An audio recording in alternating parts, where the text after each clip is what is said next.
You are live at Daytona International Speedway, working the 17th hour of the Rolex 24 at Daytona. And all of the usual challenges of racing 24 hours flat out around this 3.5 mile combined oval and road course are taking their usual toll. There is Scott Pruitt. Throughout the night, the weather, the fatigue, the mechanical and human failure, Pruitt and his teammates with the Telmex Chip Ganassi with Felix Sabatis Racing Team have been solid as a rock on or near the lead, and they now lead a tremendous battle in both Daytona Prototype and the GT class at the Rolex 24. Welcome back to Speed at Daytona.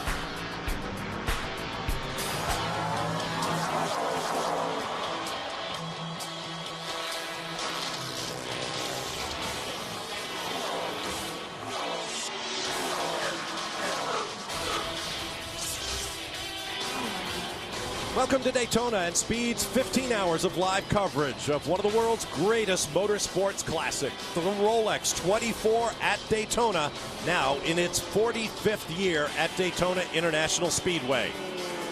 Since we left you 8 hours ago, we have seen rain. We have seen only the third red flag in the history of this race, and we have seen a tremendous battle. About 150 laps have been run since we left you last night. 9 leaders, 21 overall lead changes. Last year we saw 39 in all. The record is 44 exchanges of the lead. 9 full course caution flags. Scott Pruitt is the race leader in the 0-1 car, but that is just the beginning of the story.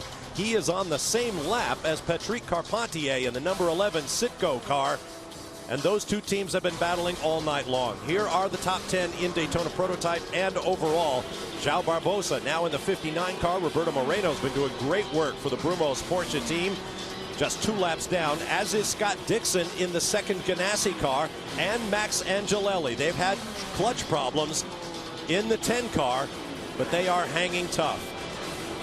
7th through 10th. Michael Valiente in the 19 car. They have had a long night, as have everyone. The 23 Ruby Tuesday car now has American Patrick Long behind the wheel. They too have had mechanical problems, spent some time in the garage, but that's how it works here at Daytona. The GT class battle has been an absolute Donnybrook. Look at these gaps. Jorg Hart in the 85 Porsche now leads. Andy Pilgrim just 3 seconds behind. Another half minute back is Kevin Buckler, former overall and class winner with his Racers Group team running in 3rd. Then Lance Arnold in 4th. Randy Popes, the first car a lap down. 4 cars on the lead lap, including the class leader. As we go to 6th through 10th, notice the gaps. Mart Bassing, just 1 lap down to the race leader. Johnny O'Connell in one of those brand new Pontiac GXP-R, just 2 laps down, as is Jim Pace in another Porsche. And then 2 more laps back to Brent Martini and Justin Jackson. Now let's get you set on time. Less than 7.5 hours remaining in this 24-hour battle. And a key factor has been the weather. We saw rain last night about 2:30 in the morning, just as we were coming off the red flag, which was brought out by a car taking out part of the trackside fencing. And the forecast calls for perhaps the heaviest weather we have seen yet here at Daytona International Speedway. Other than that, it's been a pretty uneventful evening as we welcome you to our speed announce position high above the start-finish line. I'm Bob Varsha along with David Hobbs. David, that Ganassi team, champions last year, looking very strong again this year. Well, of course, Juan Pablo Montoya looking better every day. I mean, absolutely cracking form during the night in that wet. Drove stoutly for 2 double stints and very, very quick all the time. And of course, when you say rain at Daytona, you've got a real sort of dichotomy here, because you've got the banking and the water runs straight off it. The infield is very flat. There's no camera on the road, obviously no elevation change, and it puddles really, really badly. So you need to have your slick tires on because the banking dries out so quickly, and obviously the wet tires just don't like that banking. But as you can see here from the glistening track, if you get offline on those slicks, I mean, you are in deep trouble. So these guys are going to really pick their line here, and of course overtaking slower cars is very difficult. It has been a huge battle all night long. Now let's meet the men who will take you through the early morning hours down in the pit lane, beginning with Calvin Fish. Bob, as David mentioned, the 01 car certainly been very fast during the night. Juan Pablo Montoya did a great stint there. The car currently driven in the lead by Scott Pruitt. Now, this is a very important race for Scott Pruitt. Round one, they really got in a hole here last year with problems at Daytona. So this year, they've split their forces, going for the season championship. It's both Scott Pruitt and Memo Rojas. Memo Rojas in the 02 car here. So Scott Pruitt really needs to finish in front of his teammate, grab that points lead and carry that through the championship season. I just checked in with the team manager, Tim Keane. He said we've had a very smooth run through the night. Remember yesterday they were running a low downforce setup. I said, did you add downforce for the wet conditions? He said, no, we just stuck with our game plan. They were fast, but they were probably not the fastest car on the racetrack during the night. The number 11 machine has been extremely fast. The Samex Racing entry, really brilliant through the night. Went down a couple of laps twice and made it back on that lead lap. The car currently driven by Patrick Carpentier. Peter Barron, the Samex owner there, said, we've got a very fast car, we just keep pushing hard, we want to stick with those Ganassi boys. The number 59 machine, there was a great battle going on there through the night between Roberto Moreno and Juan Pablo Montoya. I spoke to Bob Snodgrass, he said, boy, we caught Montoya and we passed him. He said, I can't tell you how that makes the team owner feel. He said, I'm very proud of that boy, and the guy was brilliant during the night. It's very exciting stuff here, but more on GT. Let's go down to Brian. Thanks, Calvin. GT, as Bob was saying earlier, has been a battle all throughout the night. Not surprising to see a Porsche up front. Farnbacher-Lowell's a very strong team. That 85 car at the hands of Jörg Hart right now has dodged some bullets. They lead in GT, but the rain, always the great equalizer. The 07, the Pontiac, driven by Kelly Collins and Andy Pilgrim, and also Paul Edwards. They have run a great stint throughout the night and throughout the rain. That straight line speed that they have been lacking, the rain, it equalized it. They have moved that car up to second. The 70 car, the Mazda, they've been in the top 5 all night long. We talked about the reliability of that machine. That has kept them there. But the real story has been the number 66, the Racers Group Porsche, that was as many as 6 laps down at one point in time. They have climbed their way back onto the lead lap through strategic calls. They're back there. Looking at the timing stand behind me, the team, very interesting. Blonde lady up there, Kevin Buckler's wife, Deborah, the most interested spectator out there. Why? Not only has she and her husband, they've won this before overall and in class, but right now, Kevin Buckler behind the wheel of that number 66 machine. They're looking for another victory, guys.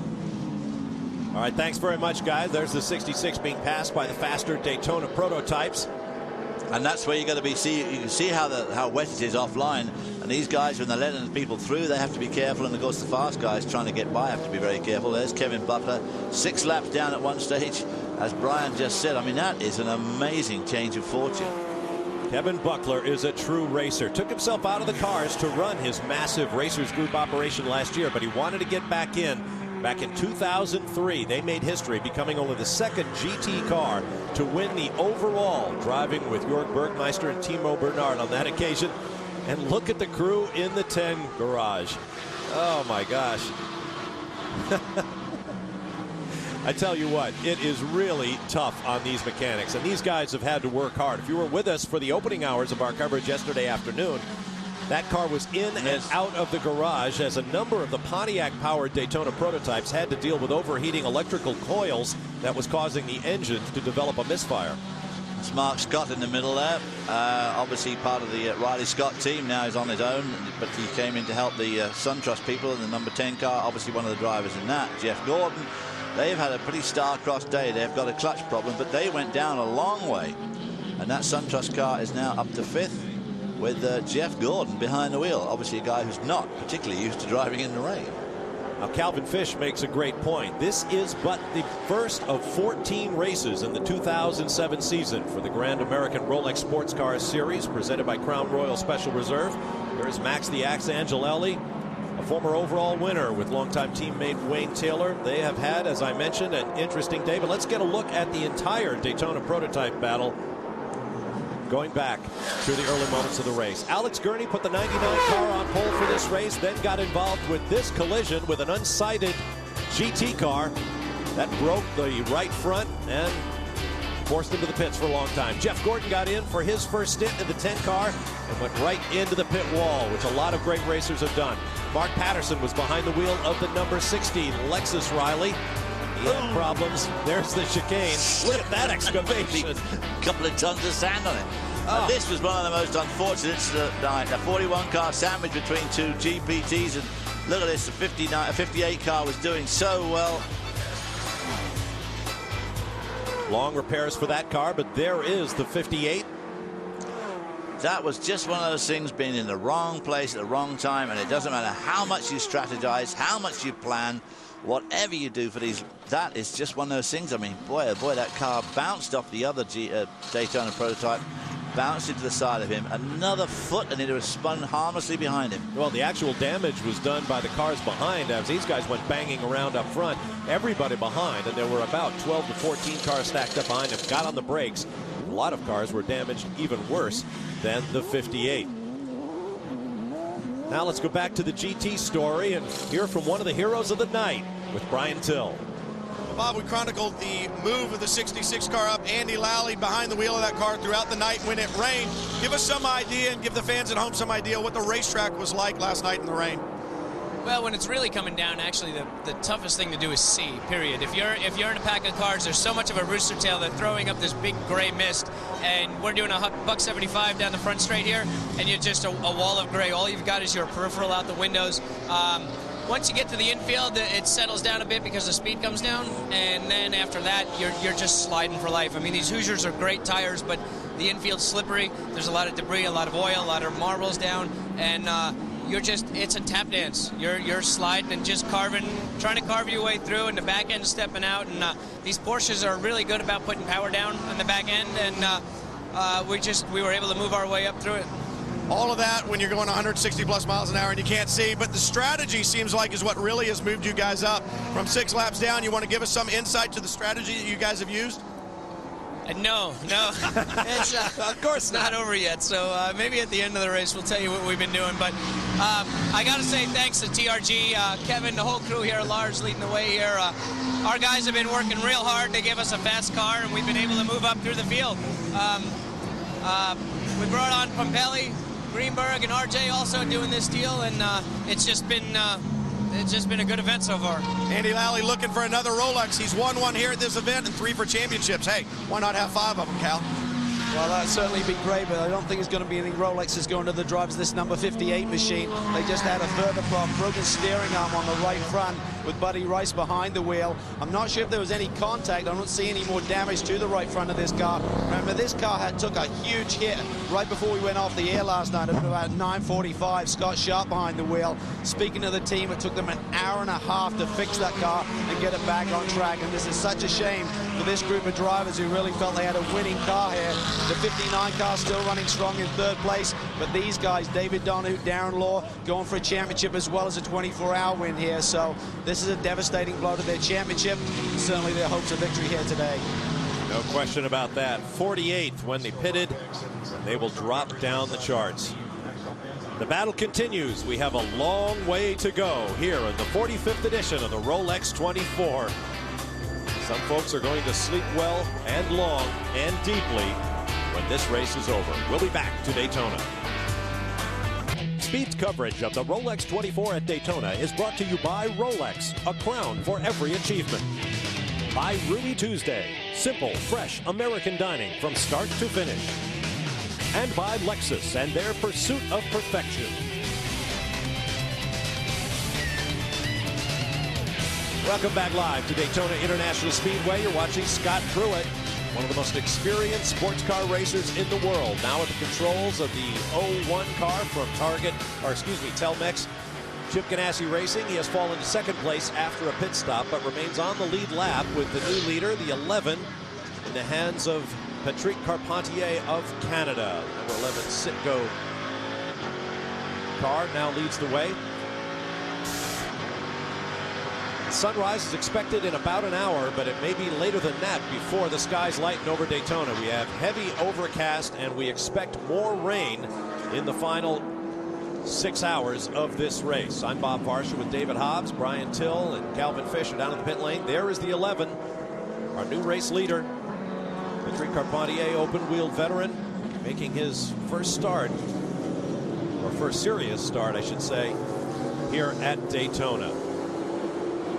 Sharing this Pontiac Riley with Darren Manning of England, Ryan Dial of Scotland, and Milka Duno from Venezuela. And now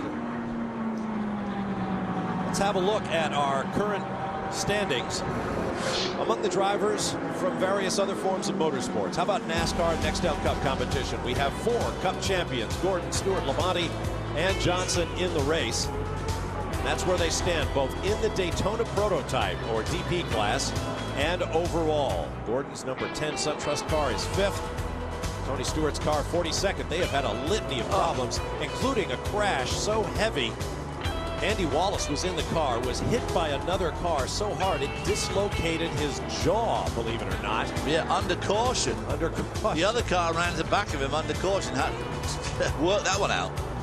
Among our Champ Car champions on hand, Jimmy Vasser and that 99 Gainsco Bob Stallings, Pontiac Riley started from pole, ran into early trouble. They are currently 38th in the overall. Juan Pablo Montoya, and this has been a surprise to many. The former open-wheel star has been an absolute champion during the night. And his team is now actually in 2nd place. They were first when we came on the air. They fell to 2nd as Scott Pruitt took over the car during a pit stop. And Paul Tracy's team is currently running 18th in the class, 33rd overall. Paul Tracy said this is his 3rd start. He just wanted to get to 12 hours. He has accomplished that. The question is how far they will go. From the IRL IndyCar Series, their champion, Scott Sharp, currently 49th. They battled for the lead of the 58 car, that Brumos Porsche Riley, before encountering problems. Tony Stewart's woes have been documented. Scott Dixon in the 02 car, the 2nd car from Ganassi, is currently 4th overall. Dan Weldon, Ian Dixon, of course, were the defending champions last year. And Sam Hornish Jr., the reigning IndyCar titleist and Indy 500 winner, currently 21st in the number 60 car that has been on and off the track and in and out of the garage. Well, that was the car that we saw digging up the dirt so successfully at the chicane earlier on yesterday afternoon. So they haven't had much luck. This car, this 11 car, was a revelation during the night. Just absolutely. Dial driving, the Scottish driver was driving it, absolutely hammering it out nose to nose with Juan Pablo Montoya, which must have been great for the young Scot, and just drove brilliantly, brought the car right up into this 2nd spot, now leading after that last pit stop. Obviously their pit stop's coming soon, and no doubt will reassert the order back into 2nd spot, but nevertheless, right there on the same lap, hammering along. This car is now in with a genuine shot. Of course, there's still 7 hours of racing to go. And all these guys driving exceptionally well, because you can still see in these pictures, if you get offline, boy, it is slick. Despite that, the lap times remain good. They are good. Pole was taken by Alex Gurney at 1:43.4, and that was a new lap record. Despite all that offline water and marbles buildup, the front runners, the fastest cars, are lapping in the 1:47 zone, which is very, very stout. Pit action. The 61 car is in. Calvin Fish. They're having a great job here, Bob. They're currently 7th. David Empringham has jumped out. Remember, he has a little bit of experience in these type of cars. In fact, was the first Daytona prototype winner back here when this category initially got launched. Didn't win overall that year, but certainly got a Rolex on his wrist. Very young driving squad around side, David. Got young Mark Wilkins, the Canadian, jumping in now. He's going to be doing the full season, sharing the ride with Burt and Brian Frizzell, who will actually alternate different races throughout the course of the season. This is the next Ganassi car. Right now, you see a brake pad change being done on the front end. Very important here that there's good communication between the driver and the crew. The last thing you want to happen is once they push those pistons back in the caliper and pop the pads out, is for the driver to touch the brakes, because that would then push the pistons back out and they'd lose all of the fluid. So right now, driver pad change, brake pad change is being done. And this is typical. The fronts are going to wear out a lot faster than the rears. We're expecting 3 changes to the front pads, maybe 1 to the rear during the course of a 24-hour race. Typically, the wet conditions will ease that load on the brake pads, but this team's certainly having a great job here. Now, running underneath the AIM Motorsport banner in their race shop is the Doncaster number 17 GT entry. They led a little bit earlier, but about 10 minutes ago, they had to put the car back to the garage. They'd split a pipe that went to the radiator. There's a huge commotion here in pit lane. They made a smart decision, got it back to the paddock area, got all the crew around that car, changed the brakes, and also got that water leak fixed. So they expect the car to come in here shortly just to top him up with fuel, but they're going to be on a charge back towards the front of the GT field. They've had a couple of great runs here at Daytona. Had a disappointing run last year, but in 04 and 05 certainly finished up in the top 5. That's right. Lance Arnold currently at the controls of the 17. 7th in class in this race last year, and a product of the UPS Porsche Junior team over in Europe, the same team that produced Patrick Long, currently the only American Porsche factory driver. Patrick Long at the moment is lying 9th in the car number 23. He has a very good run a couple of times yesterday afternoon. He got around the lead car when it was being driven by Juan Pablo Montoya yesterday afternoon and took off in hot pursuit. Here comes the 07 car, driven by Andy Pilgrim. Calvin Fisher, this car's done so well. I mean, it came up from way down in the GT class. It's now on the same lap in 2nd position. Let me correct myself. Brian Till is there.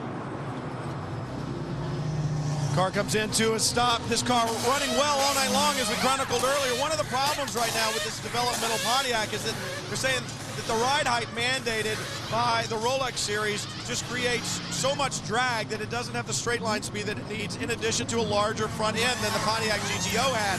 So they struggled with that, but the rain, the great equalizer, top speed doesn't matter if you can't use it. So they clawed their way up to the night. Running second, Paul Edwards taking over. Should be a routine stop. Things looking good down here for the boys at Banner Racing in Pontiac. Al? Well, the 17 car was just in, and basically what they needed to do was purge that water system. They topped it up back in the garage. Just to double check, they brought it in. Sometimes you get a little bit of an airlock within that water system, and you got to make sure you get that out, otherwise that can cause issues. So very experienced team here, led by John Lacey. David Lacey is his son, who's one of the drivers here. Very experienced driver lineup, and they have the experience to come back from this little hiccup here. Really regrouped very quickly, got the car back on track, and no mistakes. And you saw just how wet it is down there on the pit lane. Grab sleep when you can here at the Rolex 24. These guys have been working hard all night long, and they have a long day of work ahead of them before we wrap things up at 1:30 Eastern Time this afternoon. Stay with us. There's your leaderboard. The fastest weeks in racing are coming to NASCAR on Speed. Daytona Speed Weeks. Don't miss it as teams scramble to make the field for the Daytona 500. From practice to qualifying, speed will be everywhere, on and off the track. Speed Weeks on Speed, live from Daytona, starting February 8th. Welcome back to Daytona International Speedway. As you see, a strong wind blowing, no rain falling right now. There's the GT Class number 30 Pontiac GXPR from Racer's Edge Motorsports. A late developing team, just weeks really to get this team together around this car. It has just been creeping along the wall. We didn't see if Ross Smith actually made contact with the wall. There is some damage there toward the left front. Let's take a look at what happened to Ross Smith. Approaching the chicane. Oh! Did he keep it off the wall? Almost. Just, I don't think that did any damage much, but he just lost it under braking again. On that damp surface. He's trying to come in there 3 abreast. That is a big effort, getting a team together in a short period of time for a challenge, both mechanical, physical, and logistical, like the Rolex 24. Now, since we left you at 10 o'clock Eastern last night, there's been plenty of action. We referred to it a little bit earlier. Let's take a look at some of the highlights. After the heavy crash involving 6 cars, the 58th car spent a long time in the garage. There you see the crew working heavily on the car, but it did get back out. As we were told earlier, the cars are now back behind the wall with other problems. The 20 car suffered a massive rear end hit. Shortly after that, the number 82 GT car, driven by Chris Pallas, took out a long section of the interior fence. So Mark Raffoff, the chief steward of the race, had a decision to make to park the field and fix it. This particular incident was just in an awkward place, and it's just something that requires it to be done right. And to do it right, like I said, we have to block the track with some heavy equipment, and rather than have guys driving around, you know, off course or in odd places, it was much more practical just to stop, and we have a process for that that allows the crews here at the Speedway to fix the thing and fix it right. There you see the car. Chris Pallas was seen and released from the infield medical center following the crash. That takes one of the Team Seattle cars, raising money for children's hospitals, out of the race, and that is a shame. Then the rains came while the red flag took place. Juan Pablo Montoya looked around and said, "Hey guys, you sure you want me to go out now? Looks like it might be wet here in a little while." But he did go out, and he drove beautifully. The rain fell as the cars went back on track, did 4 laps under caution. Then we're turned loose once again. Rain or shine, we race here at Daytona. There's the 11 cars. David mentioned Ryan Dial doing great work with them. Rain growing heavier at times. And of course, with rain, you have to make repairs, brake changes, rain tires, different settings. There's Jeff Gordon. Who's hiding in the back of the pit thinking, no, don't look at me now. He's had an interesting Rolex 24, but he's been a great sport about it. Max Angelelli and Jan Magnussen have been doing much of the heavy lifting during the night for the 10 team. And over at the 59, Brumos, Porsche Riley team, Roberto Moreno has been quite the star. There's the 85 GT Porsche that was leading that class as we came on air. Dirk Bernard now driving that car, and they continue to lead the class. Here are the cars out of the race. Out of the 70 cars that started it, 3 of the Daytona prototype cars. There you see 9 cars out of GT. The GT class, 42 strong at the start of this race, perhaps the biggest turnout for a single class in the history of the Rolex 24. For them, the race is over, and they'll look ahead to next year. Plenty of cars are still out there.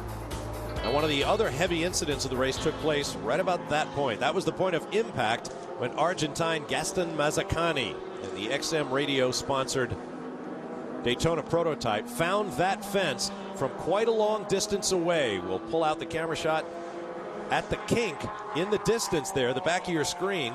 He traveled a long way then. That was before the rain, so the grass wasn't wet, but Mazzacani was knocked out for 8 minutes, and he's fine now. But that was a pretty stout crash, and that's one of the 3 DPs that's out.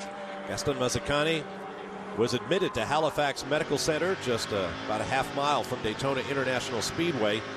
He was awake and alert. He will undergo precautionary x-rays and a CAT scan, but it appears right now that he was not seriously injured, and that's good news. That was a long slide across the grass before a heavy impact with one really of the few obstacles he could have found. Absolutely, yes. Seems hard to say, but I guess if you had to hit something. Got the light there, the caution light at the chicane. There are 2 of the key players during the night, the 11 Pontiac Riley and the number 59 Porsche Riley in the traditional Brumos colors. Team boss Bob Snodgrass noted that this car used to run in a bright Porsche orange, favorite color of Porsche founder Ferry Porsche. Then they decided they wanted an American red, white, and blue theme, but they wanted a blue that photographed well without mushing out and turning to gray. So they lightened up the blue, and those are the colors that have been on the car since 1973, when the late Peter Gregg and Hurley Haywood won for Brumos for the first time. Hurley Haywood is standing by in the pit lane with Calvin Fish. Hurley, obviously the car's having a great run here today, and talk about the turnaround that this team has made over the last 12 months. Well, once we got the new cars at the end of last year, we really started to focus on what we wanted to accomplish in 2007, and one, of course, is win the Daytona 24-hour. So we really worked very hard in structuring the team to make the team work better, and it's really paying off. We brought in Gary Nelson. We sort of changed some of the responsibilities of team members, and we have one team with 2 cars, and it's really showing it off. Each team helps the other team, and that's the whole ball game right there. You've won this race overall 5 times. You've had a class victory as well, Hurley. But this month, you've felt that there's got that special feel, like you're going to do well, the car's running well. Do you still have that feel as we now get to daytime on Sunday? Well, we're running just where we want to run, just at the pace we want to run. Hopefully the rain will stay away. We don't like the rain, but yeah. We're showing you some history there on screen, Hurley. Well, I hope I can repeat that. We've really worked hard to get back in that victory line, so with a little bit of luck, we might do it. All right, mate, best of luck. Great run anyway. Thanks. Hurley Haywood may be the greatest racing driver America has produced that perhaps the average race fan hardly knows anything about. 2 victories in the 12 Hours of Sebring, 3 overall wins at the 24 Hours of Le Mans, 6 victories, including 5 overall among his 13 career wins here at Daytona International Speedway. Tied for most all time with the late Dale Earnhardt. Not bad at all. This is Hurley's 34th Rolex 24. He has completed over 61,000 miles at this racetrack. On board with the 23 Ruby Tuesday car. Let's listen.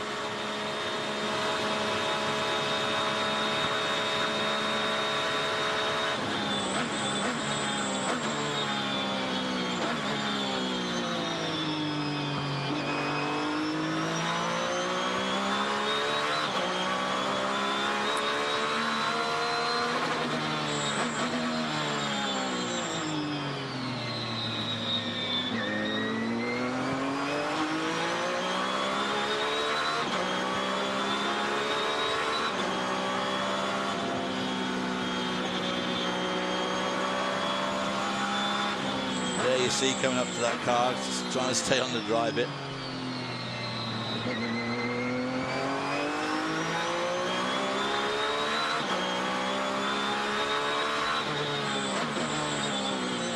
Boy, that looks treacherous. On board now with the 81 car, pole sitter in the GT class, Patrick Heisman, four-time Porsche Super Cup champion, put the car on pole with a record lap. Their race has not gone according to plan. No, currently 36th in the overall, well back in the GT class. That unmistakable sound, though, of the Porsche engine that has won so many times, 20 times in all here at Daytona, as well as all those victories at Le Mans, Sebring, all the endurance classics around the world.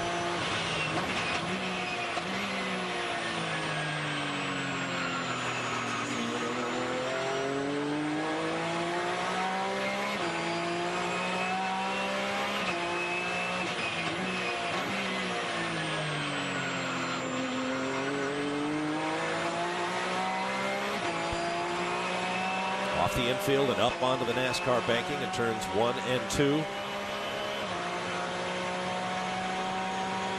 Patrick Heisman from Germany, one of the most experienced Porsche specialists in the world, races both here and in Europe. We asked him to compare racing on both sides of the pond.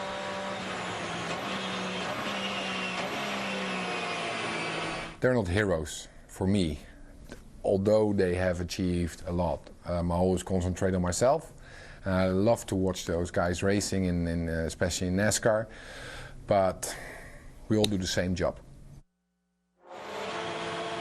That was Patrick referring to the driver lineup here at Daytona. We spoke with dozens and dozens of drivers. Everybody wanted to say, oh, this is the best, this is fabulous, this is wonderful. Patrick Heisman thought about it for a second and said, nope, they're just like me.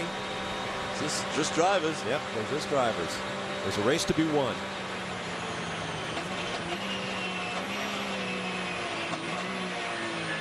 You hear how quickly those gear changes happen. Sequential boxes in these state-of-the-art Porsche GT3 Cup cars. Here comes the 77 Daytona prototype. Right rear is down. Yes, you can see what it does to the braking. It definitely doesn't help the braking. Well, thank you for that expert analysis. This is Kevin Doran's creation. One of the original chassis builders in the Daytona prototype class, now in its 7th season. New chassis coming on the horizon, a new 5-year plan for the Grand American Rolex Sports Car Series. We may see some new chassis styles, and in a particular rule that I found interesting, they're going to allow manufacturers to put special bodywork on their cars to create their own distinctive appearance. Brian Till. Car's in, routine stop, obviously it's in for that flat right rear tire, but they pull away. I can see just a little damage to the underside of the rear there behind the right rear tire, but it looks like they'll be okay. They got 4 tires fuel, back out on track, doing a great job. A lot of people didn't expect this car to run that far towards the front. They've been up there throughout the night and have actually had a pretty good run. Kevin Doran knows how to run 24-hour races, that's for sure. Yes, he does. He has won a half dozen of them as a crewman, a mechanic, a crew chief, a constructor, and a car owner. There's a look at your leaderboard. We're going to take another break. We'll see when the sun finally does rise here at Daytona International Speedway. It'll be at least another 30 minutes before the sky begins to lighten here on the East Coast. Welcome back to Daytona. Ryan Dial brings in the number 11 Sitco machine, turns it over to Darren Manning. Now, they were going to stretch their fuel a little bit longer here, but the team got pretty upset. They believe that the O2 car, which is running behind them, was slowing their pace to allow their sister car, the Chip Ganassi 01 machine, to close up to the leader. So Peter Barron and the crew made a pretty savvy call there, said, we're losing a little bit of ground, we're going to get him in now. Oh my, excuse me, Calvin, there is a huge hit. That's the number 88. Ugh. We'll have a full course yellow, but that was a very, very heavy hit for the Farnbacher Lowe's Motorsports car. Justin Jackson behind the wheel, sharing with Tom Pank, Jan Charouz, Bryce Miller, and Craig Stanton. Here you can see quite a bit of broken stuff on the track, so drivers got to be very careful picking their way through there. No one seems to be slowing down much, do they, as they go by there? It must be a local caution apart from the full course caution that's coming out now. Someone's smoking very badly. That's the 41 car going into the pits. Ooh, maybe that left some oil around there. There was contact, yeah, well, or a blown engine that left oil on the track. Either contact or it left oil around there. Brian Till. Car's just driven through, oil all over the back of it, and I can see some of it coming out of the backside. It looks like he's run over something on the track. Actually, the rear bumper, the cover of the rear bumper is pulled out from underneath, almost like he's hit something, and it's run underneath the car and pulled out some of the oil lines from underneath it. So I don't know if there's debris on the racetrack, but I can guarantee you one thing, there's definitely oil. Yeah, maybe he did run over that debris. Well, there's the accident site. This is coming out of the chicane on the backstretch. That's the same place where Chad McQueen, son of the late actor and racer Steve McQueen, had a very heavy, similar accident, I'm guessing, in January of last year during testing for the 06 edition of the Rolex 24. Chad McQueen, after a long rehabilitation of very serious injuries, was in Daytona this week, saying hello to friends, watching preparations for this race. This is the Salins number 41. You can see the damage. There's some of the debris. It's an entire wheel assembly. Justin Jackson from Buford, Georgia, had a very, very heavy impact.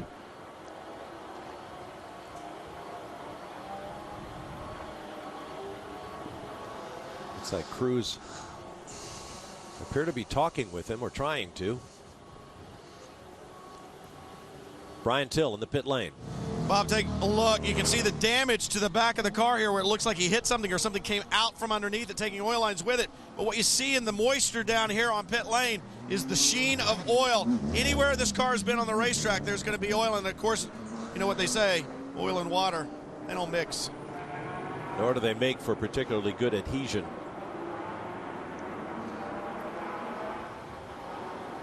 Well, no particular urgency in the works of the medical crew. That car hit that wall extremely hard, oh boy, as you both can ends. see, to do that sort of damage to one of those Porsches. Obviously, it must have been a pretty straight head-on hit as it came out of the chicane.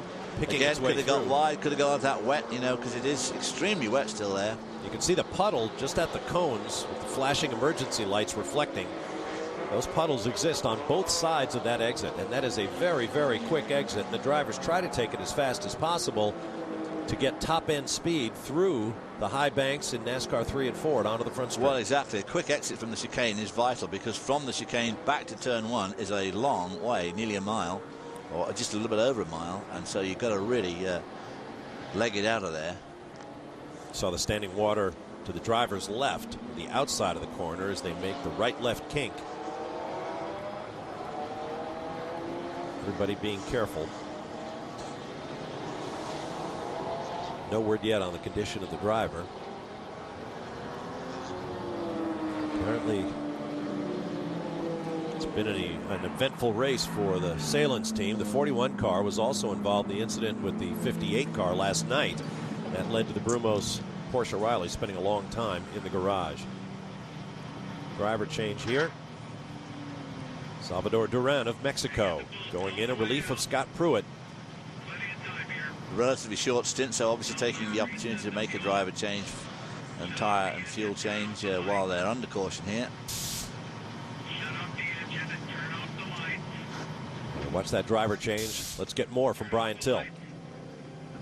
Bob, I just checked in with Tom Malloy, who was driving the number 41 Porsche. He said he hit the debris from Justin Jackson's crash. We had thought there was some speculation that maybe he had hit something and then dropped oil on the track. That's not the case. Jackson had found the wall. Malloy found the debris that was in the racetrack, but it did rip a huge section out from underneath this 41 machine. Okay, we're now being told by the emergency crews that Justin Jackson, the driver of that 88 car that took that heavy impact, is out of the car and appears to be okay, and that's great news. There's the car going up on the flatbed. Yes. That is pretty amazing. That's going to take some fixing, that car. Let's go to Calvin Fish. 59 car is in. Joao Barbosa jumps out, and Hurley Hayward, we just spoke to him a few minutes ago, looking for that 7th victory here at Daytona. Looks like routine stuff. They changed the cool box for the driver's suit. They just blew out the radiator grills, cleaned the windshield, took a tear-off off, and just topped him up with fuel. So routine stuff here. There's a lot of action up and down pit lane right now. People taking advantage of this caution. Well, we talk often when there are accidents in racing about the remarkable integrity of contemporary racing cars, and we just saw a great example of that. A massive impact for Justin Jackson from Georgia. He has climbed out. Apparently he is okay, and we are under a full course caution for the 10th time here at the Rolex 24. Turn your plain Jane cell phone into a souped-up hot rod. Log on to speedtv.com for custom wallpapers and ringtones. Satisfy your need for speed with high-octane ringtones and fuel-injected wallpapers from Speed Mobile. Log on to speedtv.com right now. Download your favorite ringtone and/or wallpaper. Now there you see the remains of the 88 Porsche GT3 Cup car being hauled away after Justin Jackson from Duluth, Georgia had a massive wreck, out of which he climbed. Let's watch from on board the race-leading car of Scott Pruitt. Oh, there you see the hit. Oh, look at that debris bouncing in front of Pruitt. Scott is now out of the car, having been relieved by teammate Salvador Duran. Let's hear from him now with Calvin. Well, Scott certainly had a bird's-eye view of the accident with the 88 machine. What did you see, mate? He just caught the first curb coming out of the chicane, and then caught the second one, and it just turned him and put him straight in the fence. About that time, man, I'm just like on the binders, getting out of the way. I mean, he hit hard, spun around 2 or 3 times, just driving over his head. I mean, it's just, if you do a step wrong right now with the little bit of water off the track, or if you jump into curbs like that, it's going to catch you. I mean, it's just a matter of time. It's going to catch you, and unfortunately, it caught them. But we stayed out of the way. The Telmex car's running really good. We're just playing it by the numbers right now. You certainly have the experience, Scott, to recognize that, and even when you got faster cars, or not faster cars, but other lead cars right behind you, to really just hold back a little bit under these conditions. What about this young rookie that just got in the car? Will he be able to handle these conditions? Well, we hope so. I mean, we just left and we forgot to turn on the ignition, so that was, just a little bit of a mishap. That just, excitement of the moment, everything going on. We're on it. We're telling you, let's be calm, be cool. Everything's going good. Just don't take any chances. Let's wait till about 3 hours to go, and if we got to go, we'll go. You're looking pretty fresh for this time of the day, mate, but as you said, it is go time. We're getting towards that final quarter if this was a basketball game. Who do you see as the main contenders out here? Who's going to take this victory away from you today? Oh, the 11 car's been looking strong the whole time. They've been running good. They've been running smart. If something was to happen to us, we got our sister car that's running good. And then 59 car kind of keeps popping up there as well. So it's a 4 or 5 car race right now. All right, mate, take a break. Thanks, man. Good luck to Scott Pruitt and the Telmex team. There you see the field under caution using the new Grand Am system. Prototypes on the left, or driver's right. GT cars with those yellow headlight gels to the inside. The GT cars will then be waved around and take up positions behind the DP field for the restart. There's a number 10 car, one of many cars that have taken this opportunity to top up and rejoin the field before the green. Well, I tell you what, if anybody says that luck doesn't play a part in winning these races, what if Scott Pruitt had run over that same piece of debris that ripped the back off that Porsche? I mean, that was very, very lucky for Scott Pruitt that he wasn't in that. There's the accident site. We mentioned Chad McQueen's accident. This was the scene January a year ago during the test for the 06 Rolex 24. McQueen heavily injured, but there is Chad McQueen after his rehab showing off his x-rays. He wanted to come back here to Daytona to thank the safety and medical extraction team that he says saved his life on that day. He had very, very heavy injuries, but it's great to see Chad McQueen back out here. And now We're seeing raindrops in the glare of the lights around Daytona International Speedway, but it is getting light on the horizon. Sunrise not far away here in the eastern United States, and a long way to go with one of the world's greatest sports car events, the Rolex 24 at Daytona. Welcome back to the Rolex 24 Hour at Daytona. Sun starts to come up as we just reach 7 o'clock East Coast time, and certainly a little bit of drizzle at the same time. Down here on pit lane, Wayne Taylor, certainly hoping that the sun will shine on his team here today. Wayne, it was a difficult day for you yesterday, but it seems like the team has rebounded well, currently running in the 4th spot. Give us an update on the race car. Yeah, the car's really good. You know, obviously our problem when I got in the car after Max at the beginning with the problem with electronics, and we found it was overheating coils. I mean, since then we've had nothing else other than a clutch go out, but we've managed to push start on every pit stop, and the car's really good. We noticed that you guys were doing single stints at the beginning, and everyone's kind of scratching their head. There was a real reason for that, right? Yeah, I think so. You know, I think in these events, especially at a 24-hour, most drivers at the start, you're a little bit tense, and you want to get the guys in, get the rhythm, and get out, and so that they can concentrate. And it was tough. You also had some power steering issues at the same time? Yeah, that was the main issue that we had, and normally Max would never have a power steering issue. And when I knew he had one, I thought, oh, I'm in big trouble here today. And we seem to have got it rectified after my 2nd stint, and now it's been okay the whole time. Okay, we're heading back to green. Jeff Gordon certainly doing a great job behind the wheel of the 10 machine. He hasn't seen much rain in the testing. He's been in the dark, but this is his first experience of driving in the rain in a sports car. All right, thank you very much, Calvin. We are indeed green. We have fresh drivers in most of the cars. Darren Manning takes over the 11 car on the race lead as they dive down into turn 1, and the passing is already beginning. As we saw there, some drizzle coming down, and of course on an already dampish track, not the best conditions for these guys with cool tires. After that, there you see the rain on the lens of that camera out at the International Horseshoe. Probably very slippery out there just at the moment. Oh, boy. We don't need bravery here, boys. Now, as we watched this a moment ago, we heard Wayne Taylor talking about pushing the car on its pit stops because they have no clutch. As a driver, how do you do that? It's horrible, because apart from else, when you're trying to stop, you know, on your pit stop, as you come to rest, you obviously can't declutch the car and put it into neutral and do the things that you want to do, so it's not that easy. Obviously, you try and get into neutral on these sequential box coming down the pit lane and then just roll into the pit, but getting started is not easy. And obviously, it's absolutely verboten to spin out on the track, because you'd be done for. Yeah, because you can't have anybody else push you. Right. The crew can push start you in the pit lane, but you couldn't have the crew outside push you. Outside assistant. There is Darren Manning from England. Made a big hit in the Champ Car Series. Did some running in the Indy cars.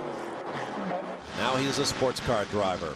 On board with Salvador Duran, shown in 2nd place.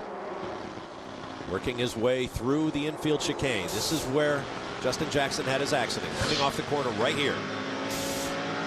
It's like the crew here at Daytona International Speedway did a great job of cleaning up that enormous debris field. Quick job too, yeah. Yep. Look at that car Going bouncing under around the there. 91. See how these cars bounce around on the banking? Those bumps still there, been there for 35, 40 years as you go over the tunnel. And they're still there, those bumps. To 180, 185 miles an hour or so before slowing. We've got a car moving slowly on the infield. One of the Racers Group cars you see on the driver's visor, TRG. That's the 66.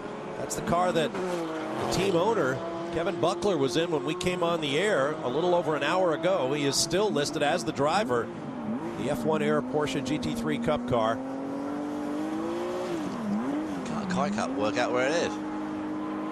This is NASCAR 1, so he has got virtually the entire lap to go before he'll get back to the pits. That's a bad spot, so they're going to have to send a truck out to pick him up. Now, nobody knows these cars better than Kevin Buckler, former winner of the Worldwide Porsche Cup for the world's most successful privateer Porsche driver.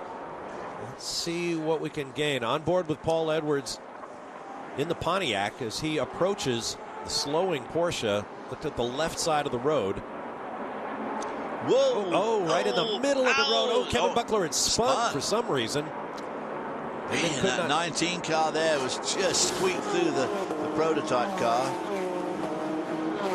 Brian Till, what can you tell us?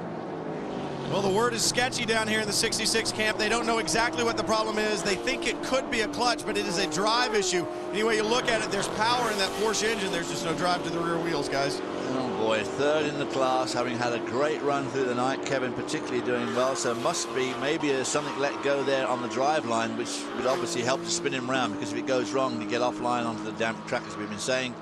Spun him around, and now he's stuck out there waiting for somebody to pull him back. That is a proud team. Overall winners at the Rolex 24. Class winners at Le Mans. Kevin Buckler showed up here once with a truck full of race cars that has suddenly become priceless. The class winning car and the Daytona Rolex overall winner, both on the same transporter. I said, Kevin, I hope you've got those cars insured well, because they have now provenance like none others.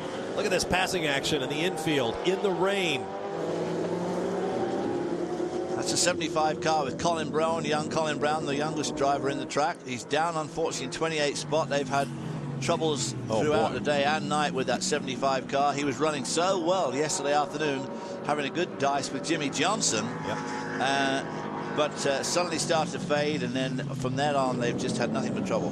But still running well now again. Trouble is always a part of the Rolex 24. The 91 car, as David mentioned, now in 11th place with owner Jim Matthews at the controls. There you see Buckler's car still down low in the oval. He hasn't gotten him moving again. Well, Dan Weldon's last lap was a 150.6, and Colin Brown's last lap was a 148.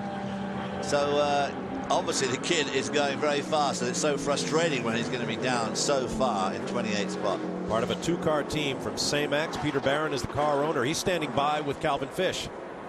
Well, certainly this team, Bob, is starting to make an impression on the Rolex series. Peter Barron, how exciting is it for you as a team owner to have the lead right now? Long way to go still, though. Yeah, we still have a little bit more than the Watkins Glen 6 hour to go, but you know, it's nice to come out. The sun's coming out, and you know, we're leading. You know, the guys have done just a great job, and Milk has done phenomenal out there. You know, we're really happy, and the guys in the 6 car have done an awesome job coming up from last, and they're up to 6th place now. So hey, it's going pretty good so far. One of the things I've noticed, Peter, with you as a young team, that you've always gone out of your way to try and get the best drivers in the car. And sometimes that's difficult when you're looking for budget at the same time. How do you balance that equation? I try to be really nice to them. But the guys, we've had a great relationship with Ryan DL. You know, we brought him first into the Grand Am Series back in '05.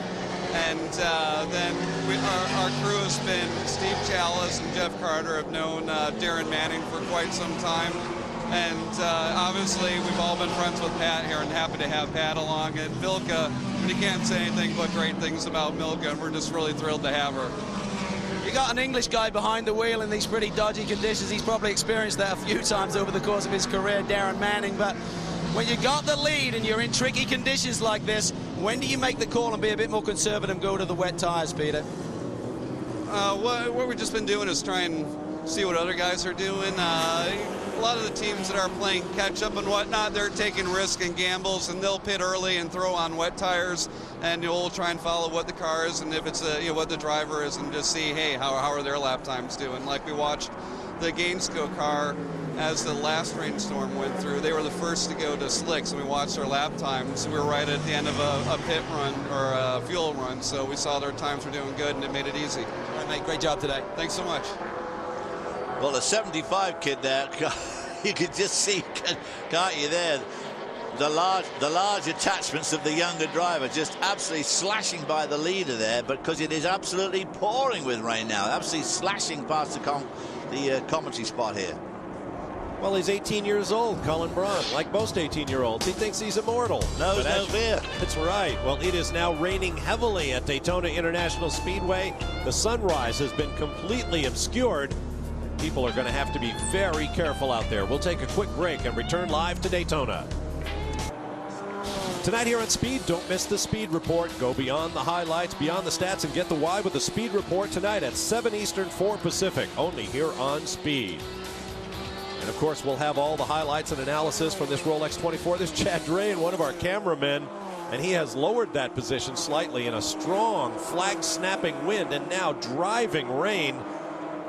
We appreciate all of the members of our crew who have been up all night long. And that's what happens when you go driving in the driving rain. Yep. Off at the International Horseshoe, the number 19 car. Maybe he hasn't changed. Pretty well everybody else has come in and stopped The rain slashing by here in absolute curtains with a very strong westerly wind. So we've got a really tough situation now. The rain absolutely pouring down. Lots of cars have been in and out of the pits, going to rain tires. There's Michael Valiente in the 19. Michael will be getting married not too far from now in Vancouver, Washington, or Vancouver, Canada, I should say, just across the river from Washington. Boy, look at it now. On board the 6th, look out the window.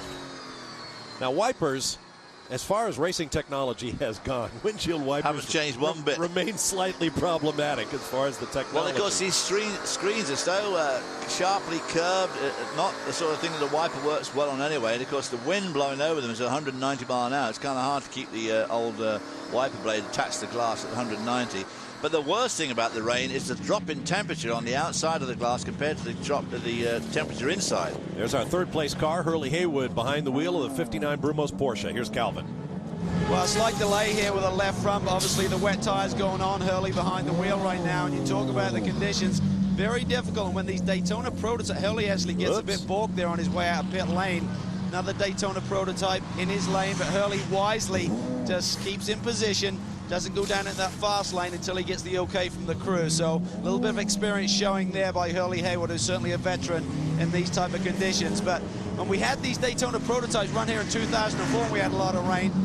Really severe misting issues for all of the teams and all of the different chassis, and the teams really had to work hard to get that situation a lot better. For example, the Ganassi crew, for the next year, whenever it rained down in Indianapolis, they used to load the car in a truck, go down to this big parking lot, and just have one of the mechanics drive around and see what it would do to the inside of the windshield. So when they got back in these conditions, the drivers would have a clearer view. So they're the extent that some of these teams will go to try and rectify a problem. There's no point in saying, well, we hope we'll get on top of that situation. They don't see rain for another 6 months during the course of the season. So the teams do all they can do. It's hard for people to realize how these cars do mist up because it is so hot in the car. There's that window I was talking about, just about taking those tents down. So conditions not ideal for the drivers here. Gearing is blowing straight down the tri-oval back into the east end banking. So obviously the cars will be picking up speed into the chicane, losing speed on the main straight in front of the grandstand. Look, got cars off and on. This is one of the Banner Motorsports Pontiac's GXPRs going round and round. That didn't work too well. I think he was trying to do a bit of a spin there. There's number a 73 off. Whoa. And the 64 follows him. Oh my. Well, you get the idea. Puddles building all around the racetrack. The drivers are getting different conditions every corner. And of course, as you can see now, it's flooding up. This water is deep now. So once it gets beyond the depth of the tread, which it often does when you hit puddles, of course, you just get a complete aquaplane situation where the car literally just floats on top of the water. Let's see what happened to Leighton Reese in the 06. Out of the horseshoe, headed for the kink. Oh, look what happens. There's the view. Look at the view. Absolutely zilch. Yeah.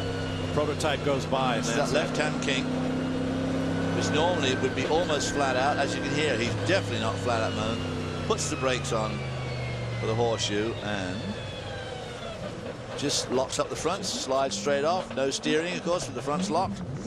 And joins the other GT parking lot. Well, this has been a bit of a microburst. There's the 76 Krone Racing. Microburst? It's still absolutely tipping it down. I'm speaking in terms of duration, not intensity. Did you become a weatherman?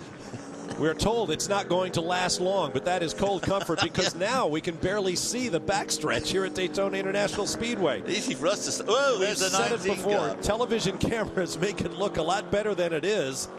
There's another of the GT cars out there. This is almost certain to bring out a full course caution because I think the officials will decide that the weather, the rain has become too deep on the infield there, especially where it's so flat. It picks up, there comes the caution flag. Safety car will be coming out momentarily, I imagine. Now, back in 2004, they actually red flagged this race because of heavy rain. And as you can see, we have monsoon-like conditions here now. It puddles so badly on the infield because it is so flat. The banking's fine, funnily enough, in the rain. Because the water just runs up. But of course, right. 34 degrees. You can't see diddly squat because the windscreen misses up. Because Jimmy Johnson yesterday, when he got out of the car, if you remember yesterday afternoon, he got out of the car and said, I had no idea these cars would be so hot. Diddly squat is a technical term, right, meaning not very good. Not very good. Well, a couple of years ago in that rain, one of the drivers in the field, as you take a look there at what they can see. See, what are they complaining about? Perfect view. At 180 miles an hour. Drivers complaining about anything. What's wrong with that? Well, this is why the open wheel guys are so... Go on, stick it to it. Don't piddle about there in low gear. Get it stuck in a fifth and let her go. Easy for me. There's a easily done from up here. Legerton race off again. Yeah, boy, he's having a terrible time out there. Keep in mind, those GXPRs from Pontiac are really turning their first race laps. And the Banner Racing team has done a great job to get them in the positions that they are.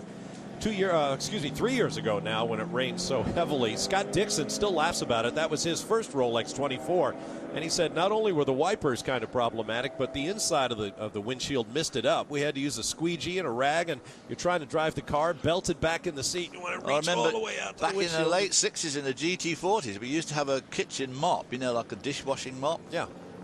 In the car with us, like a swabby, so that when the windshield missed up inside, you could rub it with the old mop, because you couldn't reach it with your hand. Obviously, when you belt it in, you can't reach the screen. The old hand defrost. Unless you're an orangutan with long arms. Let's go to Brian Till in the pit lane before this gets any worse. Before what gets any worse, Bob? The commentary. I don't know what you're complaining about down there, Till. For God's sake, get out there. You know, it could be Hobbs' weather report that's created all these problems, you know, because the guys at Banner Racing may have been listening to it. They may have been gambling because Leighton Reese is having the problem, so was Paul Edwards. You know why? They were on slicks. They may have been listening to Hobbs' microburst comment down here. So they've been on slicks. They just came in and went to rain, so you can understand why they've been struggling. Calvin? Well, the number 10 car is in. Jeff Gordon said enough's enough. He's getting out of there. He's going to put Jan Magnussen, who's certainly used to these conditions. We talked about Jeff Gordon's experience in these cars. He did a couple of tests before getting here. Certainly felt very comfortable in the car. He got some nighttime testing early in January here at the big 3-day test, but he'd never driven the car in the rain. So over the course of the last 12 hours, he certainly had a gut full of that. But right now, Jan Magnussen, one of the most experienced and quick sports car drivers in the world, is now behind the wheel of the SunTrust machine. He's going to get this thing fired up, and as we know, they've got a clutch issue here, so you've seen the mechanics pushing these guys.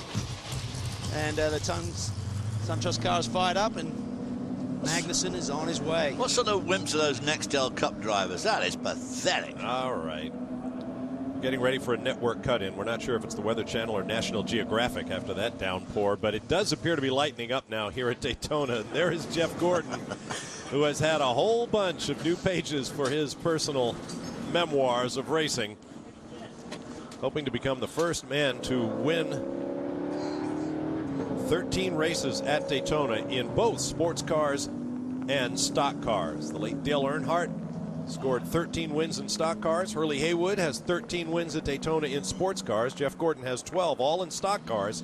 If he and this team, Jan Magnussen, Wayne Taylor, Max Angelelli, can come through and win this one, he will have his own place in the record book. Just look at that water coming off those front tires. Of course, rain tires are really just like a gear pump.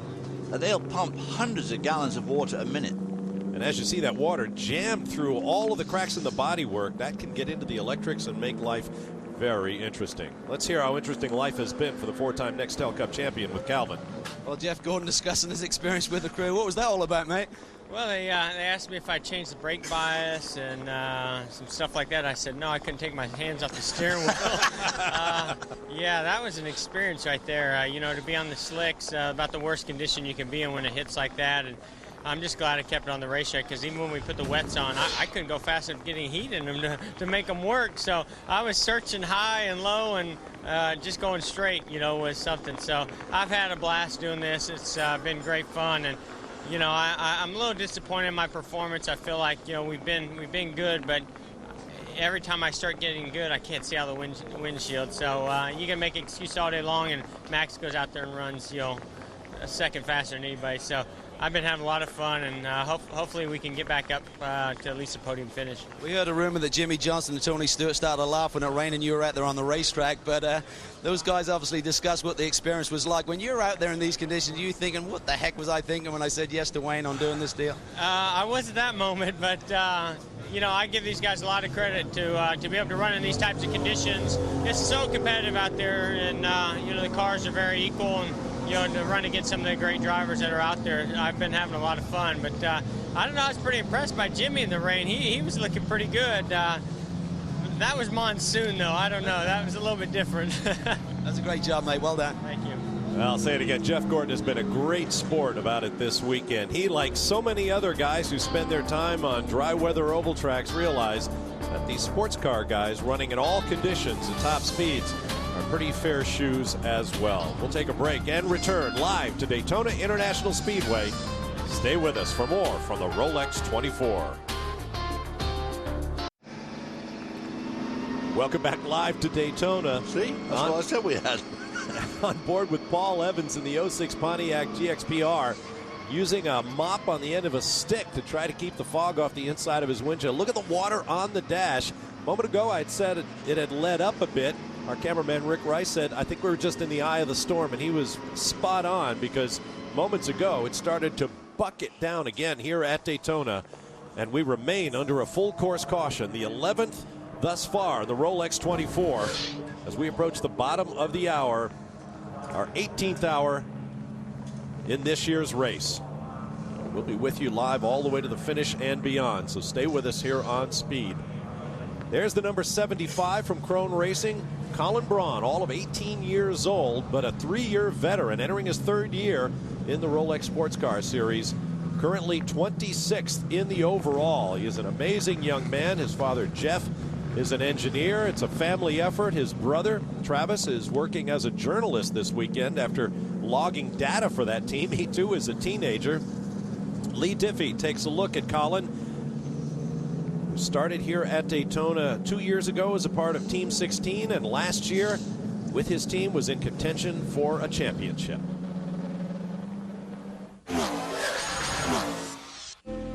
Last June, at just 17 years, 9 months of age, Colin Braun became the youngest winner of a major North American auto race, the Brumos Porsche 250 here at Daytona. Tobacco age restrictions, however, forced him to sit out 3 races. If it weren't for that, Colin may have joined teammate Jörg Bergmeister as co-champions of the Rolex Sports Car Series. It's obviously a little disappointing I couldn't run those 3 races, but that was part of the deal. You know, sometimes it's good to be young, sometimes it's bad to be young. It's just the way it worked out. So I'm very fortunate to be kind of a driver raised by an engineer.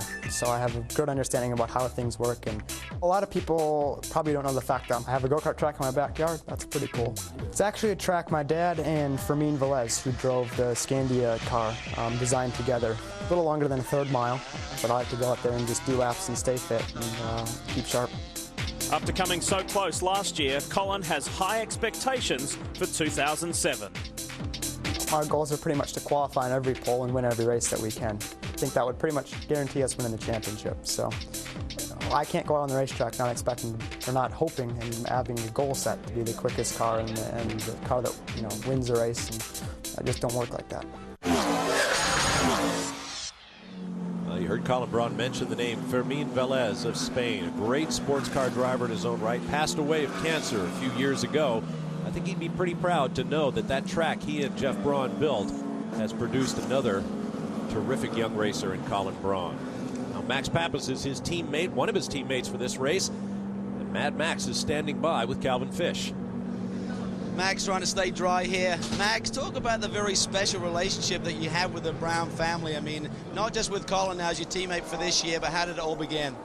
Actually, no, Colin's father was my first engineer when I came over in '96, driving for Ferrari, actually here in Daytona. And, I didn't know, I knew actually he had a son, but it was pretty cool that now he's my co-driver. And, he's a young kid, but he's a very smart guy.